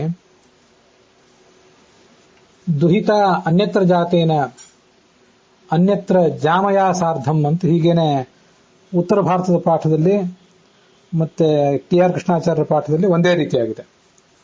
ವಾವಿಳ್ಳೆ ರಾಮಸ್ವಾಮಿ ಶಾಸ್ತ್ರಿಗಳ ಪಾಠದಲ್ಲಿ ಅನ್ಯತ್ರ ಜಾಯತೆ ಸೋಪಿ ಪ್ರಜೆಯ ಪುತ್ರ ಈಹತೆ, ಅಲ್ಲಿ ಆ ಸ್ತ್ರೀಯ ಪ್ರಸಕ್ತಿಯೇ ಇಲ್ಲ. ಆಕೆ ಜಾಮಿಯೋ ಅಥವಾ ಮತ್ತೇನೋ ಜಾತಯ ಅಂತ ಕೆಲವು ಕಡೆ ಸ್ತ್ರೀಲಿಂಗ ಇದೆ. ವೈಷ್ಣವ ಪಾಠದಲ್ಲಿ ಅನ್ಯತ್ರ ಜಾತಯ ಅಂತ ಸ್ತ್ರೀಲಿಂಗ ಇದೆ. ಜಾತ ಜಾತೆ ಜಾತ ಸ್ತ್ರೀಲಿಂಗ ಶಬ್ದ, ಅದರ ತೃತೀಯ ವಿಭಕ್ತಿ ಏಕವಚನ. ಟಿ.ಆರ್. ಕೃಷ್ಣಾಚಾರ್ಯರ ಪಾಠದಲ್ಲಿ ಮತ್ತೆ ಗೀತಾಪ್ರೆಸ್ಸಿನ ಪಾಠದಲ್ಲಿ ಜಾಮಯ ಅಂತಿದೆ, ಅದು ಸ್ತ್ರೀಲಿಂಗ ಶಬ್ದ ಅಂತಾನೆ ಇಟ್ಕೊಳ್ಳೋಣ. ಆದ್ರೆ ವಾವಿಳ್ಳಿ ರಾಮಸ್ವಾಮಿ ಶಾಸ್ತ್ರಿಗಳ ಪಾಠದಲ್ಲಿ ಅನ್ಯತ್ರ ಜಾಯತೆ ಸೋಪಿ ಪ್ರಜೆಯ ಪುತ್ರ ಈಯತೆ ಅಂತ ಬೇರೆನೇ ಪಾಠ ಇದೆ. ಆದ್ರಿಂದ ಇಲ್ಲಿ ಪಾಠ ಯಾವುದು ಸರಿ ಅಂತ ತೀರ್ಮಾನಿಸೋದು ಕಷ್ಟ ಆಗ್ತದೆ. ನನಗೆ ಅದ್ರ ಬಗ್ಗೆ ದೀರ್ಘವಾಗಿ ಆಲೋಚನೆ ಮಾಡಿದರೂ ಕೂಡ ನಾ ಪಾಠವನ್ನು ನಿರ್ಣಯಿಸ್ಲಿಕ್ಕಾಗಲಿಲ್ಲ. ಆದ್ರಿಂದ ಆ ಅರ್ಥವನ್ನು ಹೇಗೆ ನಿರ್ಣಯಿಸುವುದು, ಅದು ಕೂಡ ಒಂದು ಗೊಂದಲವೇ ಆಗ್ತದೆ. ಏನಿದ್ರೂ ಮಗಳಿಗೂ ಮತ್ತು ಮಗನಿಗೂ ಸಮಾನವಾದ ಆಸ್ತಿಯೇ ಇರಬೇಕು ಅಂತನ್ನೋದು ಒಪ್ಪಬೇಕಾದ ವಿಷಯ. ಒಬ್ಬ ದಂಪತಿಗಳಿಗೆ ಗಂಡು ಮಗ ಇಲ್ಲ, ಮಗಳು ಮಾತ್ರ ಇದ್ದಾಳೆ. ಆಗ ಅವರು ಇನ್ನೊಬ್ಬರನ್ನು ದತ್ತು ತಗೋತಾರೆ. ದತ್ತು ತಗೊಂಡ ಮಗುವಿಗೂ ಇವಳಿಗೂ ಸಮಾನವಾದ ಅಧಿಕಾರವೇ ಇರ್ತದೆ. ಅನೇಕ ಕಡೆ ಹಾಗೆ ಕರಾರು ಮಾಡ್ತಾರೆ. ಕೆಲವು ಬಾರಿ ಮಕ್ಕಳಿಲ್ಲ ಅಂತ ಹೇಳಿ ದತ್ತು ತಗೊಂಡಿರ್ತಾರೆ ಕೆಲವರು. ನಿಮಗೆ ನಾಳೆ ಮಕ್ಕಳಾದ್ರೆ ಈ ಮಗುವನ್ನು ಕಡೆಗಣಿಸಬಾರದು ಅಂತ ಅವರೊಂದು ಕರಾರು ಹಾಕ್ತಾರೆ ದತ್ತು ಕೊಡುವವರು. ಆ ಪ್ರಕಾರ ದತ್ತು ತೆಗೆದುಕೊಂಡ ಮಗಳು ಅಥವಾ ಮಗ, ಸ್ವಂತ ಮಗ ಅಥವಾ ಮಗಳು, ಅವರಿಬ್ಬರಿಗೂ ಸಮಾನವಾದ ಅಧಿಕಾರವೇ. ಅದರಂತೆ ಸ್ವಂತ ಔರಸ ಪುತ್ರ ಅಥವಾ ಪುತ್ರಿ, ಅವರಿಗೂ ಕೂಡ ಆಸ್ತಿಯಲ್ಲಿ ಸಮಾನವಾದ ಅಧಿಕಾರ ಅಂತಾನೆ ನಾವು ತಿಳ್ಕೊಳ್ಬಹುದು. ದತ್ತು ತೆಗೆದುಕೊಂಡಂತಹ ಪುತ್ರ ಅಥವಾ ಪುತ್ರಿ ಅವರು ಕಡಿಮೆ ಅಂತ ನಾವೇನು ಭಾವಿಸಬೇಕಾಗಿಲ್ಲ. ನಮಗೆ ಬೇಕಾಗಿ ದತ್ತು ತಗೊಂಡಿದ್ದೇವೆ, ಆದ್ರಿಂದ ಅವರಿಗೂ ಕೂಡ ನಮ್ಮ ಸ್ವಂತ ಮಕ್ಕಳಿಗೆ ಆಸ್ತಿಯಲ್ಲಿ ಎಷ್ಟು ಅಧಿಕಾರ ಇದೆಯೋ ಅಷ್ಟೇ ಅಧಿಕಾರ ಇದೆ ಅಂತ ನಾವು ತಿಳ್ಕೊಳ್ಬೇಕು. ಅನ್ಯತ್ರ ಜಾತಯ ಸಾಹಿ ಪ್ರಜೆಯ ಪುತ್ರ ಈಹತೆ ಅಂತ ಏನು ಒಂದು ವೈಷ್ಣವ ಪಾಠದಲ್ಲಿ ಇದೆಯಲ್ಲ, ಅದಕ್ಕೆ ಲಕ್ಷಾಲಂಕಾರದ ವಾಕ್ಯವನ್ನು ಓದಿದೆ. ಅನ್ಯತ್ರ ಜಾತೇನ ಇತ್ಯತ್ರ ಅನ್ಯತ್ರ ಜಾತೇನ ಜ್ಯೇಷ್ಠ ಕನಿಷ್ಠಾದೌ ಜಾತೇನ ದಾಸ್ಯಾದೌ ಅಂತ ಅರ್ಥ ಬರೆದಿದ್ದಾರೆ. ಅದಕ್ಕೆ ಅನುವಾದವನ್ನು ಕೂಡ ಹೀಗೆ ಮಾಡ್ತಾರೆ. ಪತಿಯು ಮರಣವನ್ನು ಹೊಂದಿದ ಮೇಲೆ ಜ್ಯೇಷ್ಠ ಅಥವಾ ಕನಿಷ್ಠಾದಿ ದೇವರಿಂದ, ಗಂಡ ಮರಣಿಸಿದ್ದಾನೆ, ಗಂಡನ ತಮ್ಮನಿಂದ ಅಥವಾ ಗಂಡನ ಅಣ್ಣನಿಂದ ಸಂತಾನ ಪಡೆದುಕೊಂಡ್ರೆ ಅಲ್ಲಿ ಹುಟ್ಟಿರುವಂತಹ ಒಂದು ಸಂತಾನ ಇದೆ. ಇನ್ನೂ ಒಂದು ಸಂಗತಿ, ಪತಿ ಬದುಕಿದ್ದಾಗಲೇ ದಾಸಿಯಲ್ಲಿ ಹುಟ್ಟಿದಂತಹ ಒಬ್ಬ ಮಗನೂ ಇರಬಹುದು. ದಾಸಿಯಲ್ಲಿ ಜನಿಸಿದ ಪುತ್ರನಿಂದಾಗಲಿ ಪುತ್ರನಿರಬಹುದು ಅಂತಿದೆ. ದಾಸಿಯಲ್ಲಿ ಜನಿಸಿದ ಪುತ್ರನಾಗಲಿ ಇರಬಹುದು ಅಂತನ್ನುವುದಷ್ಟೇ ಯೋಗ್ಯವಾದ ಅನುವಾದ. ದಾಸಿಯಲ್ಲಿ ಜನಿಸಿದ ಪುತ್ರನಿಂದ ಪುತ್ರ ಇರಬಹುದು ಅಂತನ್ನೋದು ಅಷ್ಟೇ ಯಾಕೋ ಯೋಗ್ಯ ಅಲ್ಲ. ತನ್ನ ಗಂಡನ ಮರಣದ ಬಳಿಕ ಗಂಡನ ಅಣ್ಣ ಅಥವಾ ತಮ್ಮಂದಿರಿಂದ ಪಡ್ಕೊಂಡಂತಹ ಒಂದು ಸಂತಾನ, ಅಥವಾ ತನ್ನ ಗಂಡ ಜೀವಿಸಿದ್ದಾಗ ದಾಸಿಯಲ್ಲಿ ಪಡೆದಂತಹ ಒಂದು ಸಂತಾನ ಇರಬಹುದು. ಆದರೆ ಅಂತಹ ಪುತ್ರನಿಗಿಂತ ಪುತ್ರಿಯೇ ಶ್ರೇಷ್ಠಳಾದವಳು ಅಂತ ಹೀಗೆ ಅದಕ್ಕೊಂದು ಅನುವಾದ ಮಾಡಿದ್ದಾರೆ. ಅವಳೇ ತಂದೆಯ ಬಹುಭಾಗ ಆಸ್ತಿಗೆ ಅಧಿಕೃತಳಾಗ್ತಾಳೆ. ದುಹಿತ ಅನ್ಯತ್ರ ಜಾತೇನ ಪುತ್ರೇಣಾಪಿ ವಿಶಿಷ್ಯತೆ ಅಂತ. ಅನ್ಯತ್ರ ಜಾತಯ, ಅನ್ಯತ್ರ ಅಂದ್ರೆ ಬೇರೆ ಕಡೆ, ಜಾತಯ ಹುಟ್ಟಿದ, ಪ್ರಜೆಯ ಸಂತಾನಕ್ಕಿಂತ, ಅದೆಲ್ಲ ತೃತೀಯ ವಿಭಕ್ತಿ ಏಕವಚನ. ಅದು ಸಮಸ್ಯೆ ಏನಿದೆ ಅಂದ್ರೆ, ಲಕ್ಷಾಲಂಕಾರದಲ್ಲಿ ದುಹಿತ ಅನ್ಯತ್ರ ಜಾತೇನ ಅಂತಿದೆ. ಜಾತೇನ ಅಂತ ಜಾತ ಶಬ್ದ ಪುಲ್ಲಿಂಗ, ತೃತೀಯ ವಿಭಕ್ತಿ ಏಕವಚನ ಇದೆ. ಅದಕ್ಕೆ ಜ್ಯೇಷ್ಠ ಕನಿಷ್ಠಾದವು ಜಾತೇನ, ಜ್ಯೇಷ್ಠನಾದ ತನ್ನ ಗಂಡನ ಭಾವ ಅಥವಾ ಗಂಡನ ತಮ್ಮ ಅವರಿಂದ ಹುಟ್ಟಿದವನು ಅಂತ ಅರ್ಥ ಆಗ್ತದೆ. ಜಾತ ಶಬ್ದ ಪುಲ್ಲಿಂಗ, ತೃತೀಯ ವಿಭಕ್ತಿ ಏಕವಚನವಾಗಿದೆ. ಇದು ಲಕ್ಷಾಲಂಕಾರದಲ್ಲಿ. ಆ ಲಕ್ಷಾಲಂಕಾರಕ್ಕೆ ಅನುಸಾರವಾಗಿ ಈ ಪಾಠ ಇರಬೇಕಾದದ್ದು ಅನ್ಯತ್ರ ಜಾತಯ ಅಂತ ಹೇಗಾಯಿತು? ಇದು ಸಮಸ್ಯೆ. ಆದ್ರಿಂದ ಲಕ್ಷಾಲಂಕಾರಕ್ಕೆ ಅನುಸಾರವಾಗಿ ಆ ಪಾಠವೇ ಇಲ್ಲ. ಆದ್ರಿಂದ ಅಲ್ಲಿ ಹೇಳಿರುವಂತಹ ಅರ್ಥ ಅದೆಲ್ಲ ಬಹಳ ಗೊಂದಲದ ಅರ್ಥ ಆಗಿಬಿಡ್ತದೆ. ಮತ್ತೆ ಜಾತಯ ಪ್ರಜಯ ಇವೆರಡೂ ಶಬ್ದಗಳು ಸ್ತ್ರೀಲಿಂಗ. ಆಕಾರ ಅಂತ ಸ್ತ್ರೀಲಿಂಗ, ಮತ್ತೆ ಅದರ ತೃತೀಯ ವಿಭಕ್ತಿ ಏಕವಚನ. ಆ ಬೇರೆ ಕಡೆ ಹುಟ್ಟಿದ ಸಂತಾನದಿಂದ ಪುತ್ರ ಈಹತೆ. ಪುತ್ರನು ಈಹತೆ ಅಂತಂದ್ರೆ ಈಹ ಚೇಷ್ಟಾಯಾಮ ಅಂತ ಧಾತು. ಅದಕ್ಕೆ ಇಚ್ಛೆ ಪಡುವಂತ ಅರ್ಥವನ್ನು ಹೇಳ್ತಾರೆ. ಸಮೀಹತೆ ಅಂದ್ರೆ ಇಚ್ಛತಿ ಯತತೇವ ಅಂತ ಅರ್ಥವನ್ನು ಹೇಳ್ತಾರೆ. ಇದಕ್ಕೆ ಬೇರೆ ಕಡೆ ಹುಟ್ಟಿದ ಸಂತಾನದಿಂದ ಮಗನು ಇಚ್ಛೆ ಪಡುತ್ತಾನೆ. ಈ ವಾಕ್ಯಗಳು ಏನನ್ನು ಹೇಳ್ತವೆ ಅಂತ ಗೊತ್ತಾಗೋದಿಲ್ಲ. ಬಹಳ ಗೊಂದಲಮಯವಾಗಿವೆ ವಾಕ್ಯಗಳು. ಯಾಕಂದ್ರೆ ಪಾಠ ಸರಿ ಇಲ್ಲದೆ ಇರೋದು ಅದಕ್ಕೆಲ್ಲ ಕಾರಣ. ಅದಕ್ಕೆ ಆ ಶಬ್ದಗಳಿಗೆ ಹೇಗೆ ಅನ್ವಯ ಹೇಳಬೇಕು, ತಾತ್ಪರ್ಯ ಏನು ಹೇಳಬೇಕು ಅಂತ ಅನ್ನೋದು ಒಂದು ಸವಾಲೆ. ಅದೇನು ಸರಿ ಇಲ್ಲ, ಆದ್ರಿಂದ ನಾವು ಅದ್ರ ಬಗ್ಗೆ ಪ್ರಯತ್ನ ಪಡೋದಿಲ್ಲ. ಯುದ್ಧ ಪಾಠ ಹೇಗೆ ಅಶುದ್ಧವಾಗಿದೆ ಮತ್ತೆ ಅರ್ಥವೂ ಅಶುದ್ಧವಾಗಿದೆ ಅನ್ನೋದನ್ನ ಮಾತ್ರ ತೋರಿಸ್ತೇನೆ. ದುಹಿತ ಅನ್ಯತ್ರ ಜಾತೇನ ಪುತ್ರೇಣಾಪಿ ವಿಶಿಷ್ಯತೆ.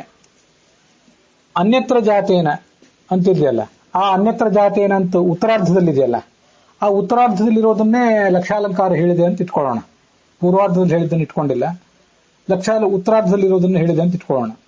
ಅನ್ಯತ್ರ ಜಾತೇನ ಅಂದ್ರೆ ಅನ್ಯತ್ರ ಅಂದ್ರೆ ದಾಸಿಯಲ್ಲಿ ಹುಟ್ಟಿದಂಥ, ಅನ್ಯತ್ರ ಅಂದ್ರೆ ದಾಸಿ ಅಂತ ಅರ್ಥ ಆಗ್ತದೆ. ಆ ದಾಸಿಯಲ್ಲಿ ಹುಟ್ಟಿದ ಮಗನಿಗಿಂತ ಪುತ್ರಿಯೇ ಶ್ರೇಷ್ಠಳಾದವಳು. ಅನ್ಯತ್ರ ದಾಸ್ಯಾದಿಶು